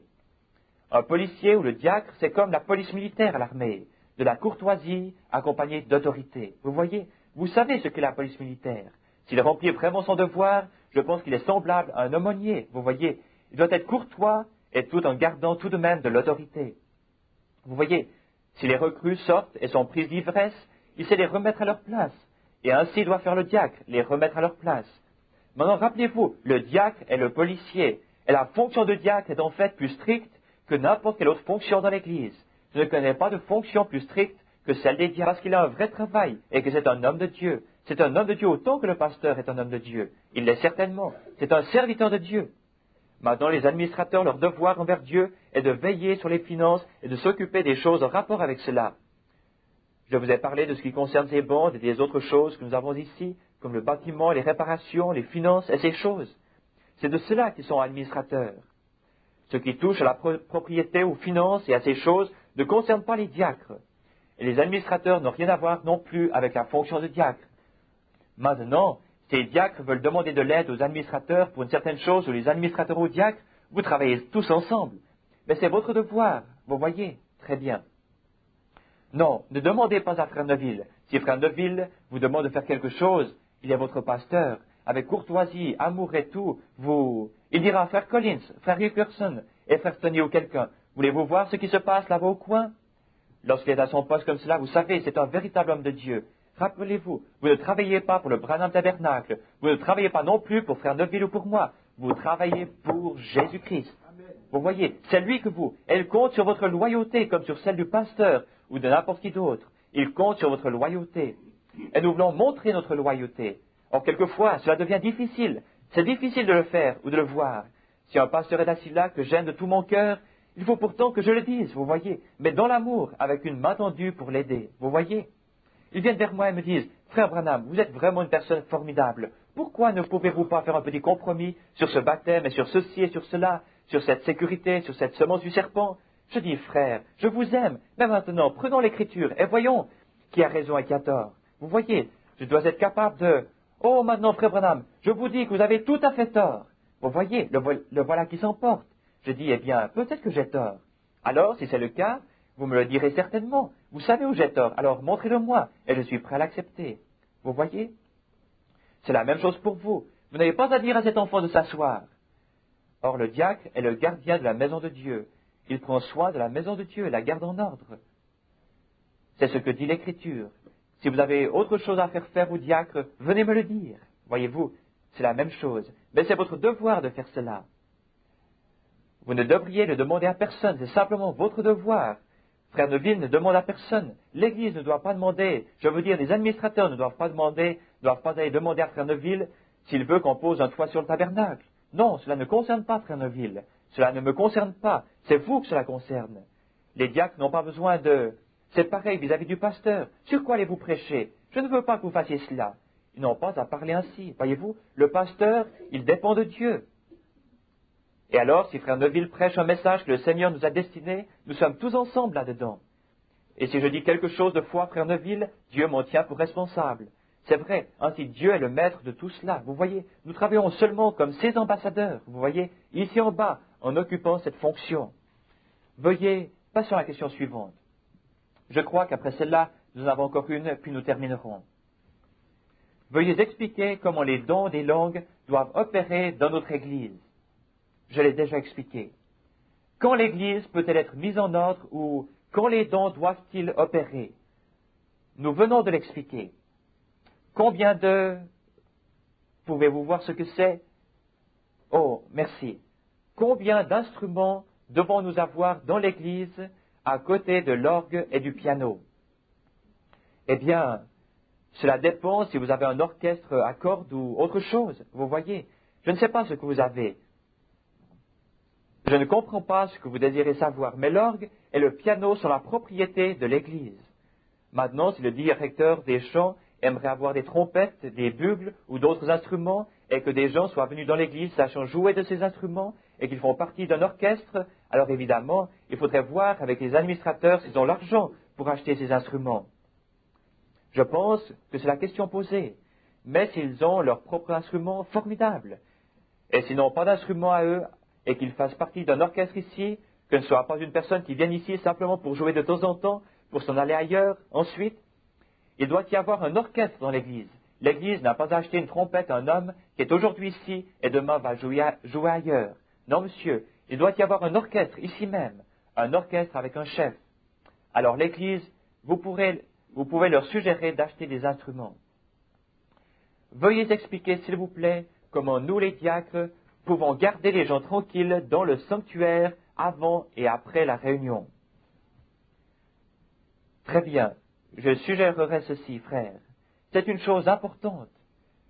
Je souhaiterais que nous ayons plus de temps pour en parler, car cela a une signification pour nous. Vous voyez, maintenant l'Église n'est pas un... Si vous voulez passer cette bande un soir avant la réunion, afin que les gens puissent comprendre, alors passez-la, mais seulement le passage qui vous intéresse, pas davantage. Aussi, si vous voulez en faire passer une partie à cause d'un point mis en doute, alors faites-la passer jusqu'à ce que vous arriviez à ce passage et que vous pourrez faire entendre ensuite. Voyez-vous? Maintenant, comme je l'ai déjà dit, les diacres de l'Église sont la police de l'Église. Mais l'Église n'est pas une maison de rencontre générale, servant à favoriser des relations amicales ou quelques divertissements. L'Église est le sanctuaire de Dieu. Nous venons ici, si nous voulons rencontrer les uns les autres, alors invitons-nous dans nos maisons. Par exemple, j'irai chez vous et ensuite vous viendriez chez moi. Allez les uns chez les autres pour vous rencontrer. Mais si vous venez à l'Église dans le seul but de vous divertir, de parler et d'autres choses encore, ce n'est pas juste, frère. Nous venons ici, oublions tout cela. Si nous venons ici, regardez comme nous avions l'habitude de faire il y a bien des années. Sœur Gertie était la pianiste. Quand j'étais le pasteur ici, je devais être pasteur, diacre, administrateur et tout le reste. Voyez-vous, je ne pouvais faire autrement. Maintenant, vous n'avez pas à agir ainsi. Parce que vous avez des hommes pour exécuter ces différentes tâches. Mais bien sûr, j'ai eu par la suite des personnes pour introduire les gens, frère Stuart et d'autres. À proximité de la porte, ils avaient des livres empilés sur une chaise. Quand quelqu'un entrait, il lui montrait où suspendre son manteau et où trouver un siège pour s'asseoir, puis il lui donnait un livre de chant, en lui demandant de demeurer dans la prière. Alors tout le monde restait à sa place et priait silencieusement jusqu'au moment où cela commençait. Voyez-vous? Alors, lorsque c'était le moment de commencer, mais avant cela, alors que les gens arrivaient, sœur Gertie, la pianiste, venez ici et commencez à jouer. Je suggérerais que votre organiste vienne ici et joue de la très belle musique. S'il ne peut pas être là, alors enregistrez-la et ensuite passez la bande. Ayez de la musique sacrée et très douce. Et si les gens commencent à parler, à se mal comporter, quand des diacres aillent au microphone ici sur la chaire et disent « Chut » comme cela, et qu'ils disent « Nous voulons que vous veniez au tabernacle ici pour adorer. Ne faisons pas de bruit maintenant. Écoutez la musique. Trouvez un siège et asseyez-vous. Soyez respectueux. Vous voyez, priez ou lisez la Bible. C'est ici dans le sanctuaire que le Seigneur habite. Et nous voulons que tous soient vraiment respectueux et qu'ils adorent. N'allez pas d'un coin à un autre pour parler avant les services. Rassemblez-vous dans le silence. Vous êtes venus ici pour parler au Seigneur, voyez-vous? soit priez silencieusement ou lisez votre Bible. Lorsque je suis allé dans l'église de marbre de Norman Vincent Peale, vous avez entendu parler de lui. C'est un éminent professeur en psychologie, vous savez. Je suis donc allé dans son église. J'ai pensé combien je souhaiterais que mon tabernacle agisse ainsi de nouveau. Ces diacres étaient là debout près de la porte quand vous entriez. Ils vous tendaient bien sûr une fiche d'école du dimanche. Ils devaient vider l'église 3 fois. Elle pouvait contenir 4 à 500 personnes seulement. Vous savez, et New York est grand, et c'est un homme très populaire. Je crois qu'il devait y avoir une classe à 10 heures et une à 11 heures. Les 2 fois le même sermon, exactement le même service, la même feuille de papier. Quand ils avaient terminé, ils avaient, je crois, 5 minutes pour vider l'église et personne ne pouvait entrer avant que tout le monde soit sorti. Puis les diacres ouvraient le chemin et l'église se remplissait de nouveau. Ils avaient ces vieux sièges séparés, vous savez, vous entriez comme cela et vous vous asseyez sur des bancs fermés par une porte. C'est vraiment à l'ancienne mode. Je crois qu'il y a au moins 200 ans qu'elle est là, cette vieille église de marbre. Vous auriez pu entendre une épingle tomber n'importe où dans cette église et tout le monde était en prière pendant au moins 30 minutes avant que la première note du prélude se fasse entendre. Et tout le monde était en prière. Je pensais, oh, que c'est merveilleux. Le prélude avait duré peut-être 3 à 5 minutes. Que tu es grand, ou quelque chose comme cela. Lorsque l'orgue commença, tout le monde arrêta de prier et se mit à écouter le prélude. Cela passait de la prière au prélude. Une fois celui-ci terminé, le directeur des chants conduisit le chœur. Puis il y eut un cantique de l'assemblée avec le chœur. Ils étaient alors prêts pour leur leçon d'école du dimanche. Vous voyez? Et quand ce fut fini, durant tout le service, il n'y avait rien eu d'autre qu'une adoration divine. C'est dans ce but que nous y venons. Et je pense que ce serait une bonne chose si notre Église, je dis simplement ceci, si nous sommes prêts à le faire, eh bien, faisons-le. Si quelqu'un fait quelque chose et que je pense que ce serait une bonne chose, alors si c'est une bonne chose, faisons-la. Vous voyez? Nous ne voulons pas remettre cela plus tard. Nous allons le faire immédiatement. Vous voyez? Ainsi, allez vous tenir là. Et si un matin, par exemple, les gens commencent à discuter entre eux, alors que l'un des diacres ou quelqu'un s'avance vers eux et dise « On a établi une règle ici au tabernacle qui veut que… » Je ne sais pas s'ils le font ici. Il se peut. Je ne suis jamais ici, vous voyez. Je ne sais pas. Je ne suis jamais ici avant les réunions. Mais s'ils entrent et commencent à discuter, alors que quelqu'un monte sur l'estrade et dise « Chut, chut, chut. Vous voyez, dites à la sœur d'aller jouer. Si ce n'est pas possible, enregistrez-la, puis faites passer de la musique d'orgue. Dites alors, il y a maintenant un nouveau règlement dans le tabernacle. Lorsque les gens entrent ici, ils ne doivent ni chuchoter, ni parler, mais adorer. Encore quelques minutes et le service commencera. En attendant, lisez votre Bible ou courbez votre tête et priez silencieusement. Agissez quelquefois ainsi et bientôt ils comprendront tous. Vous voyez, si vous entendez quelqu'un parler, après quelques fois comme ça, si vous voyez quelqu'un parler alors que tout le monde est tranquille, quand des diacres aillent directement vers la personne et lui disent « Nous voulons que vous adoriez pendant le service. » Vous voyez, ce n'est pas un lieu de discussion, c'est un lieu d'adoration. Vous voyez, je pense que c'est tout. Veuillez expliquer, voyons, oui, veuillez expliquer comment nous pouvons garder les gens tranquilles dans le sanctuaire. Oui, voilà, c'est juste, c'est tout. Bon, maintenant, voici la dernière. Frère Branham, nous avons eu des réclamations au sujet du déroulement du service. Nous avons des chants, des témoignages, la prière, les requêtes de prière et un chant spécial. Il est peut-être 11 heures ou plus que nous arrivons au message, et ainsi, nous n'avons pas trop de temps pour la parole. Certaines personnes s'impatientent et partent avant la fin. Expliquez, s'il vous plaît, combien il doit y avoir de chants et à quelle heure il faut commencer le message. Parfois, nous avons des requêtes de prière et cela se termine en une réunion de témoignage. Il semble que le moment n'est pas opportun pour faire certaines de ces choses. Maintenant, j'espère que j'ai bien compris la question. Billy essaie de m'aider. Si quelqu'un écoutant la bande dans une réunion se demande ce qui est arrivé, eh bien c'est Billy qui essaie de m'aider à lire, car c'est écrit très très petit, et je ne pouvais pas le déchiffrer. Mais j'ai compris le sens en général. C'est combien de chants devrions-nous chanter avant le service, et à quel moment le service devrait-il commencer. Maintenant, la première chose que j'aimerais faire ici, c'est une confession. Et quand j'ai tort, je veux admettre que j'ai tort, voyez-vous. Je fais la confession que je suis en quelque sorte responsable de cela, parce que c'est moi qui tiens ces longs services. C'est pourquoi l'Église a pris cette habitude. Mais cela ne devrait pas être ainsi. Maintenant, souvenez-vous, je vais vous le dire à tous dimanche soir du voulant, que dorénavant, je vais limiter mes services à 30 ou 40 minutes tout au plus, même si je dois rester une semaine de plus. Parce que j'ai réalisé qu'un bon service où le message a été apporté avec puissance, si vous allez trop loin, vous fatiguez les gens et ils n'enregistrent plus. La raison pour laquelle j'ai donné, et je l'ai toujours su, voyez-vous, les prédicateurs qui ont le plus de succès sont ceux qui... Jésus était un homme qui parlait peu. Observez ses sermons. Observez les sermons de Pierre, le jour de la Pentecôte. Cela n'a peut-être pas pris plus de 15 minutes, mais il apporta quelque chose avec puissance, ce qui envoya 3000 âmes dans le royaume de Dieu.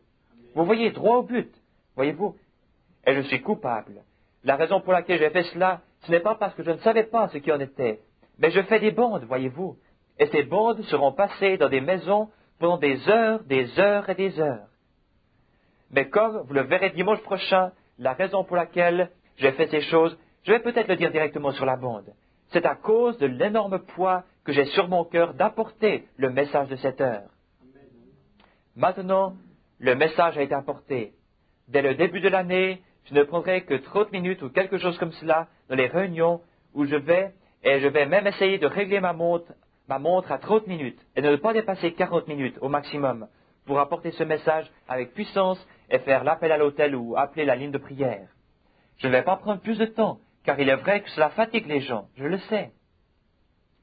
Mais regardez ceci, je pense qu'au cours de l'année, nous n'avons pas eu plus d'une douzaine de personnes qui se sont levées et sont parties, alors que parfois, je les gardais 2 ou 3 heures. Vous voyez, c'est vrai, parce que nous avons fait ces bandes qui vont dans le monde entier, voyez-vous, et les gens là-bas resteront assis à les écouter pendant des heures, des pasteurs et d'autres, en Allemagne, en Suisse, en Afrique, en Asie et partout ailleurs, voyez-vous, resteront à écouter cela. Pour le sanctuaire, pour l'église, c'est en ordre si vous faites une bande. Si vous avez une bande de 2 heures, mettez-y un message de 2 heures. Mais si vous ne faites pas de bande dans ce but, alors raccourcissez votre message. Voyez-vous, raccourcissez votre message. Je vais vous dire pourquoi. Il y en a qui sont vite rassasiés et d'autres qui peuvent emmagasiner davantage. Voyez-vous, et vous devez avoir un juste milieu.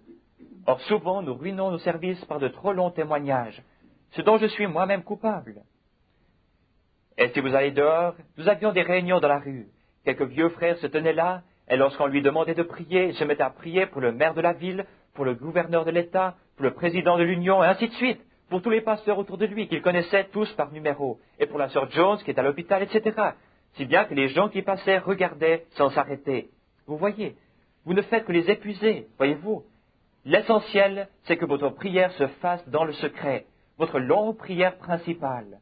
Pour cela, entrez dans le secret de votre chambre et fermez la porte. C'est là que vous pouvez prier tout le jour ou toute la nuit, ou 2 heures de temps si vous le voulez.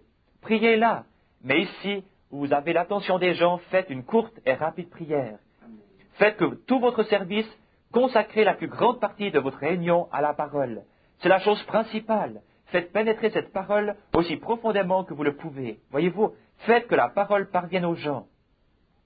Maintenant, voici une suggestion. Or, rappelez-vous que je confesse avoir commencé ceci, mais je vous ai dit pourquoi je l'avais fait. C'est parce que je fais des bandes avec un message de 2 heures qui doivent être envoyés outre-mer.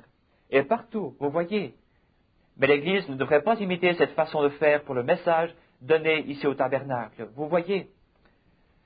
Maintenant, voici l'ordre que vous devez suivre. Laissez-moi vous donner un exemple. Vous permettez une suggestion. L'Église devrait avoir ses portes ouvertes à une certaine heure. Alors la congrégation pourrait entrer. Que quelqu'un joue des cantiques et que tous entrent pour adorer, non pour bavarder. Et ne les laissez pas bavarder après. Dites-leur de sortir. S'ils veulent bavarder, il y a assez de place dehors. Mais ici, c'est le sanctuaire qui doit être gardé propre. Maintenant, si l'Esprit du Seigneur agit ici, gardons l'Esprit du Seigneur, voyez-vous. Et cela continuera. Si vous ne le faites pas, notez bien ce que je vous dis. Cela va crouler. Assurément, cela arrivera.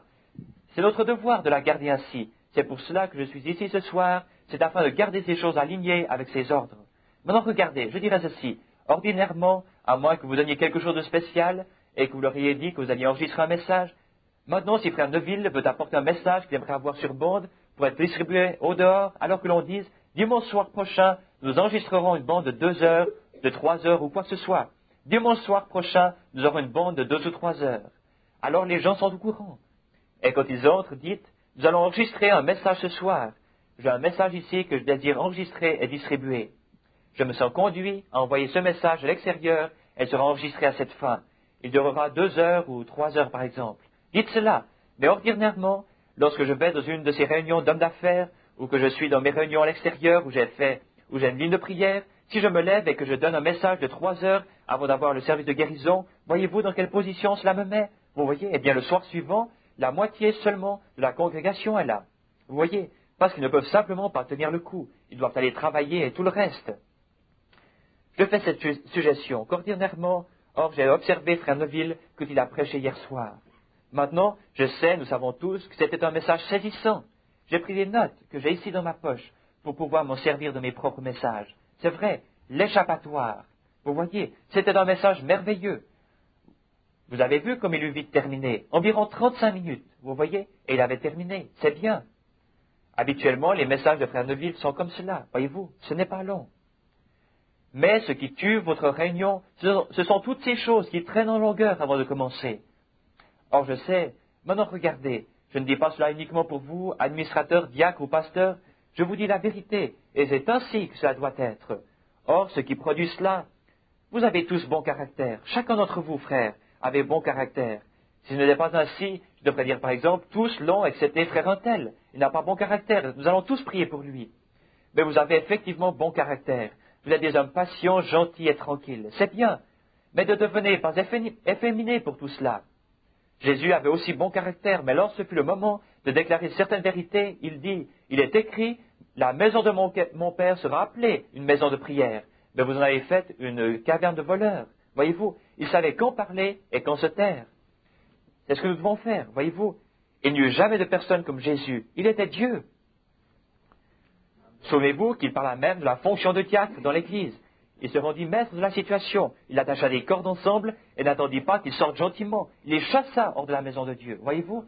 Il jouait alors le rôle d'un diacre, afin d'être un exemple pour vous les diacres. Il était votre exemple. Il est écrit, la maison de mon Père sera appelée une maison de prière. Souvenez-vous que Jésus était alors, à cette occasion, un diacre. Vous savez cela. Jésus remplissait la fonction de diacre.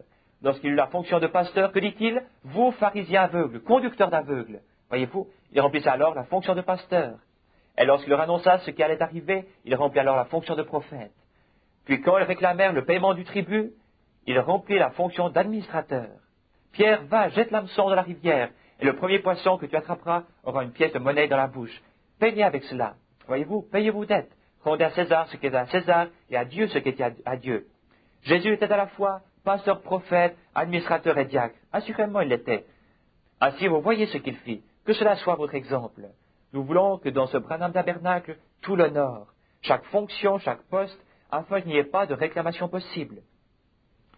On doit user de gentillesse, de douceur et de bienveillance, mais en restant toujours dans la ligne. Chaque homme doit être à son poste, voyez-vous. C'est ainsi qu'il le désire. Il n'a jamais manqué à son devoir. Lorsque fut le moment d'appeler les choses par leur nom, il le fit. Lorsque fut le moment de témoigner de la gentillesse, il le fit. Il était doux, aimable et compréhensif, mais aussi sévère. Avec lui, tout était à propos, et il fit cela pour vous servir d'exemple.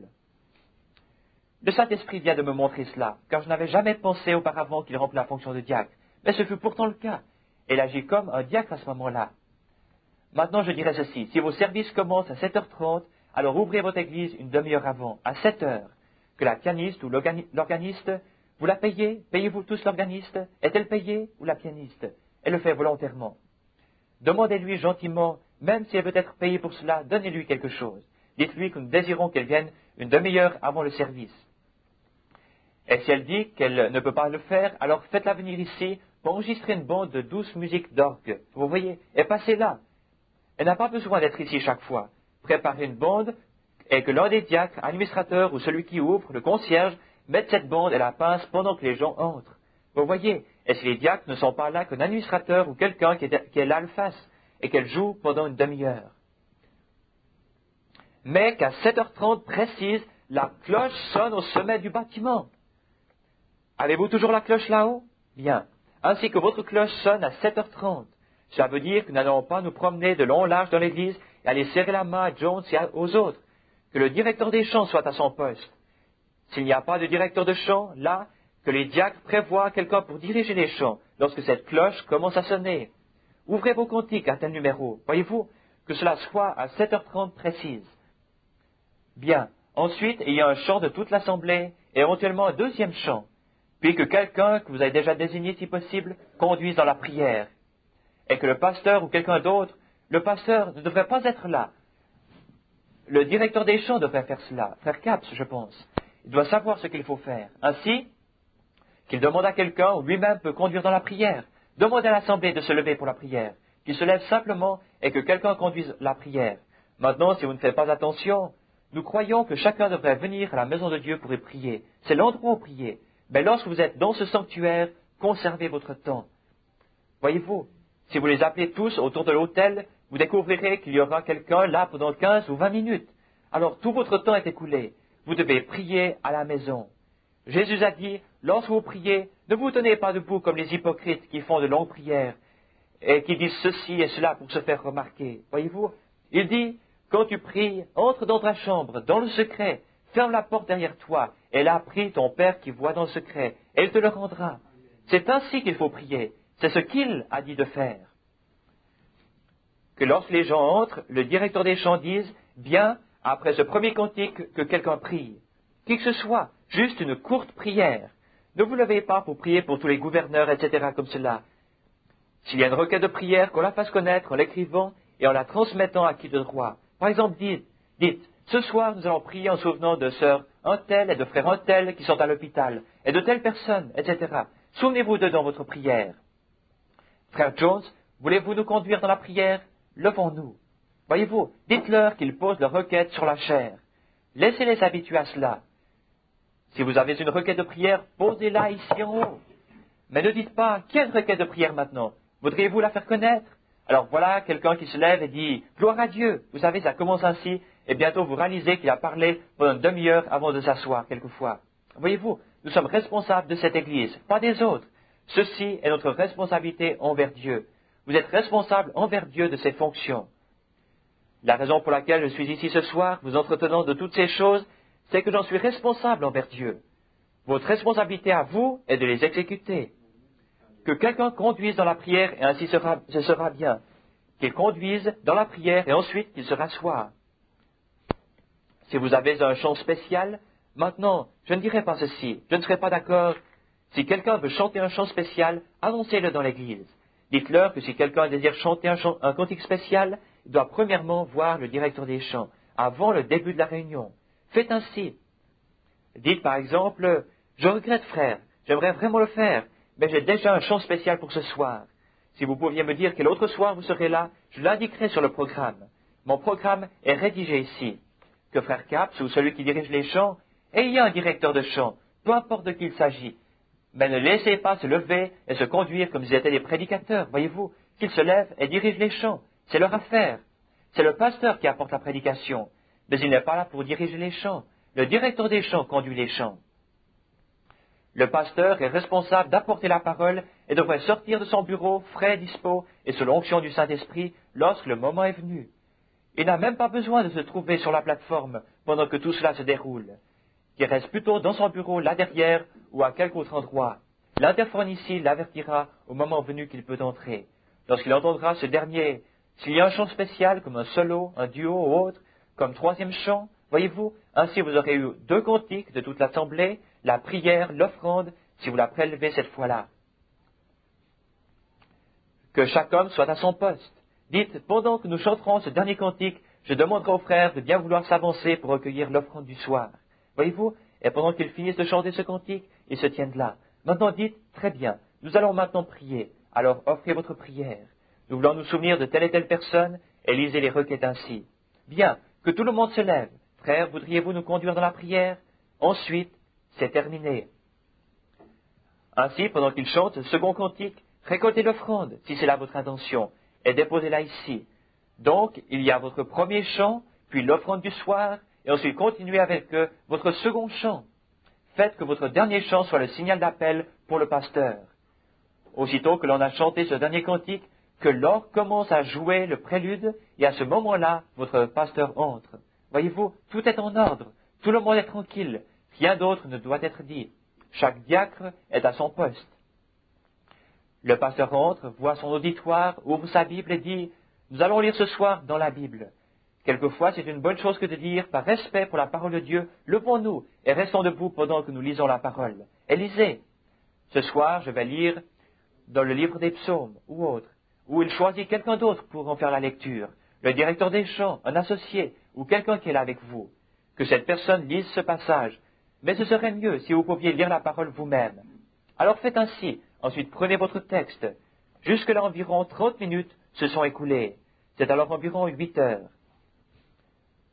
De 8 heures à 9 heures moins un quart environ, soit pendant 30 à 45 minutes, apportez cette parole, comme le Saint-Esprit vous donne de le faire. Voyez-vous, comme cela, apportez-la de la manière qu'il vous dit de le faire. Voyez-vous, sous l'onction. Ensuite, faites votre appel à l'autel. Y a-t-il quelqu'un dans cette église qui aimerait accepter Christ comme son sauveur? Nous vous invitons maintenant à venir à l'autel. Ainsi, levez-vous. Vous voyez, et si personne ne se lève, dites, y a-t-il ici quelqu'un qui soit un candidat au baptême? Quelqu'un qui se soit déjà repenti et qui désire être baptisé dans l'eau pour la rémission de ses péchés? S'il désire venir, nous lui en donnons maintenant l'occasion. Venez pendant que l'orgue continue à jouer. Voyez-vous, si personne ne vient, dites, alors y a-t-il quelqu'un ici qui n'ait jamais reçu le baptême du Saint-Esprit et qui désirerait le recevoir ce soir? Quelqu'un qui désire que l'on prie pour lui? Eh bien, peut-être que quelqu'un s'avancera, alors que 2 ou 3 lui imposent les mains, prient pour lui et le conduisent dans l'une des pièces. Que quelqu'un aille avec lui pour l'instruire et lui dire comment recevoir le baptême du Saint-Esprit. La congrégation est toujours, s'il y a quelqu'un qui s'avance, désireux d'accepter Christ, et qui se tienne là à l'autel, pour que l'on prie pour lui, alors dites, maintenant inclinez vos têtes, car nous allons prier. Et dites-lui, le croyez-vous? Pour n'importe quelle petite chose qui pourrait retarder le déroulement de la réunion, envoyez-les dans la pièce réservée à la prière. Accompagnez-les ou envoyez-y quelqu'un d'autre, et qu'ainsi la réunion puisse continuer. Voyez-vous? Comme cela, vous ne les avez retenus en aucune manière. Ensuite, si personne ne vient, dites, y aurait-il quelqu'un de malade qui désire l'onction d'huile ce soir? Nous prions ici pour les malades.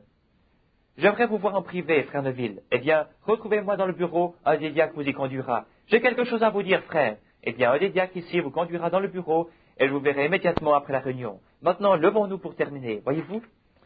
Ainsi, le tout n'a pas dépassé 1 heure et 45 minutes. Voyez-vous? 1 heure et 30 minutes, et votre service est terminé. Vous avez eu un court et rapide impact, et tout le monde est satisfait, et retourne à la maison réjoui. Voyez-vous? Si vous ne faites pas ainsi, et que vous laissiez, voyez-vous, vous avez de bonnes intentions. Mais voyez-vous, cela représente pour moi environ 33 ans de prédication sur cette plateforme.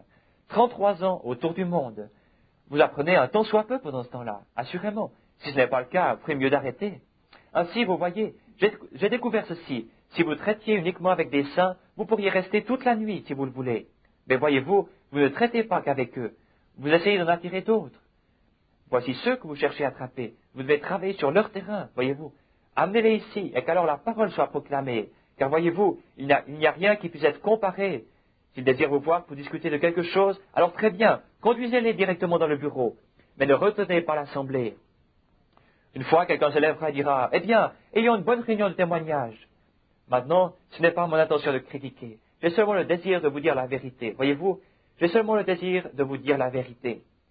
J'ai découvert que les réunions de témoignage font quelquefois plus de mal que de bien. Voyez-vous, c'est vrai. Maintenant, si quelqu'un veut un témoignage bouillant pendant une période de réveil, vous savez, et qu'il a le désir de dire quelques mots, eh bien, Dieu soit béni. Laissez-le décharger son âme. Ceci juste en période de réveil. Il dira, j'aimerais juste dire merci au Seigneur pour ce qu'il a fait pour moi. Il m'a sauvé la semaine dernière et mon cœur brûle de la gloire de Dieu. Grâce soit rendue à Dieu. Et qu'il se rassoie. Amen. Très bien. Et continuez, vous voyez, c'est en ordre. Mais lorsque quelqu'un dit, maintenant, venez, quel prochain? Écoutons quelques paroles de témoignage. Maintenant, si vous avez une réunion spéciale pour cela, un certain soir, alors faites-le. Dites, mercredi soir prochain, au lieu de la réunion de prière, il y aura une réunion de témoignage. Nous voulons que chacun vienne, ce sera une réunion de témoignage. Et lorsque le moment est arrivé de témoigner, lisez la parole, priez et dites, nous avons annoncé que cette soirée est réservée au témoignage. Ainsi, laissez les gens témoigner pendant 1 heure ou 45 minutes ou 30 minutes, et allez-y ainsi. Voyez-vous ce que je veux dire? Je pense que cela aidera votre assemblée. Cela facilitera tout si vous le faites ainsi. Maintenant, il se fait tard. Ainsi, frères, Je vous ai apporté tout cela au mieux de ma connaissance.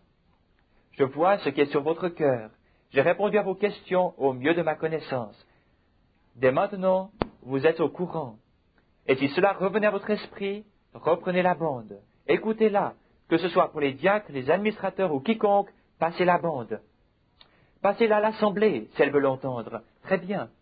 C'est au mieux de ma connaissance, en accord avec la volonté de Dieu pour ce tabernacle, ici à 8 et Penn Street. C'est ainsi que je vous commissionne, frères, d'exécuter ceci sous la conduite du Saint-Esprit, avec toute la douceur et l'amour nécessaires, montrant aux gens par votre bienveillance que vous êtes un vrai chrétien. Et chrétien ne veut pas dire un bébé qui peut être poussé n'importe où. Ça veut dire un homme qui est plein d'amour, qui est aussi plein d'amour pour Dieu qu'il ne l'est pour l'Assemblée. Voyez-vous ce que je veux dire? Y a-t-il une question? La bande est presque terminée, et j'ai quelqu'un qui m'attend là-bas. À quelle heure devrait-il être ici? Juste maintenant. Il vient tout seul. Bon, très bien. Je sais que nous allons sortir maintenant. Si nous n'avons plus rien à dire maintenant, eh bien, terminons. Oui, frère Collins? Très bien. Mes frères, je suis très content d'avoir été avec vous ce soir, avec frère Neville, les diacres, les administrateurs, les surveillants de l'école du dimanche, vous tous. Nous croyons que le Seigneur vous aidera maintenant à exécuter ses ordres en vue du royaume de Dieu. La raison pour laquelle j'ai dit ceci, c'est que je pense que vous avez passé de l'état d'enfant à celui d'adulte. Quand vous étiez un enfant, vous parliez comme un enfant et vous compreniez comme un enfant, mais maintenant vous êtes des hommes. Ainsi agissons comme des adultes dans la maison de Dieu, nous conduisant dignement et en honorant nos fonctions et chaque don que le Seigneur nous a donné. Mettons-la dans l'ordre et honorons Dieu avec nos dons et nos fonctions. Prions. Père Céleste, nous te remercions ce soir de ce rassemblement d'hommes appelés à mener à bien ton œuvre ici, dans cette église de Jeffersonville. Ô Dieu, puisse ta main être sur eux. Puisses-tu les aider et les bénir. Puisse la congrégation et les gens du dehors comprendre que ceci est pour l'avancement du royaume de Dieu, afin que nous puissions devenir des hommes compréhensifs, connaissant l'Esprit de Dieu et sachant comment agir. Accorde-le, Père. Renvoie-nous maintenant avec tes bénédictions, que le Saint-Esprit veille sur nous, nous conduise et nous protège, et puissions-nous toujours être trouvés fidèles à notre poste. Je te le demande au nom de Jésus-Christ. Amen.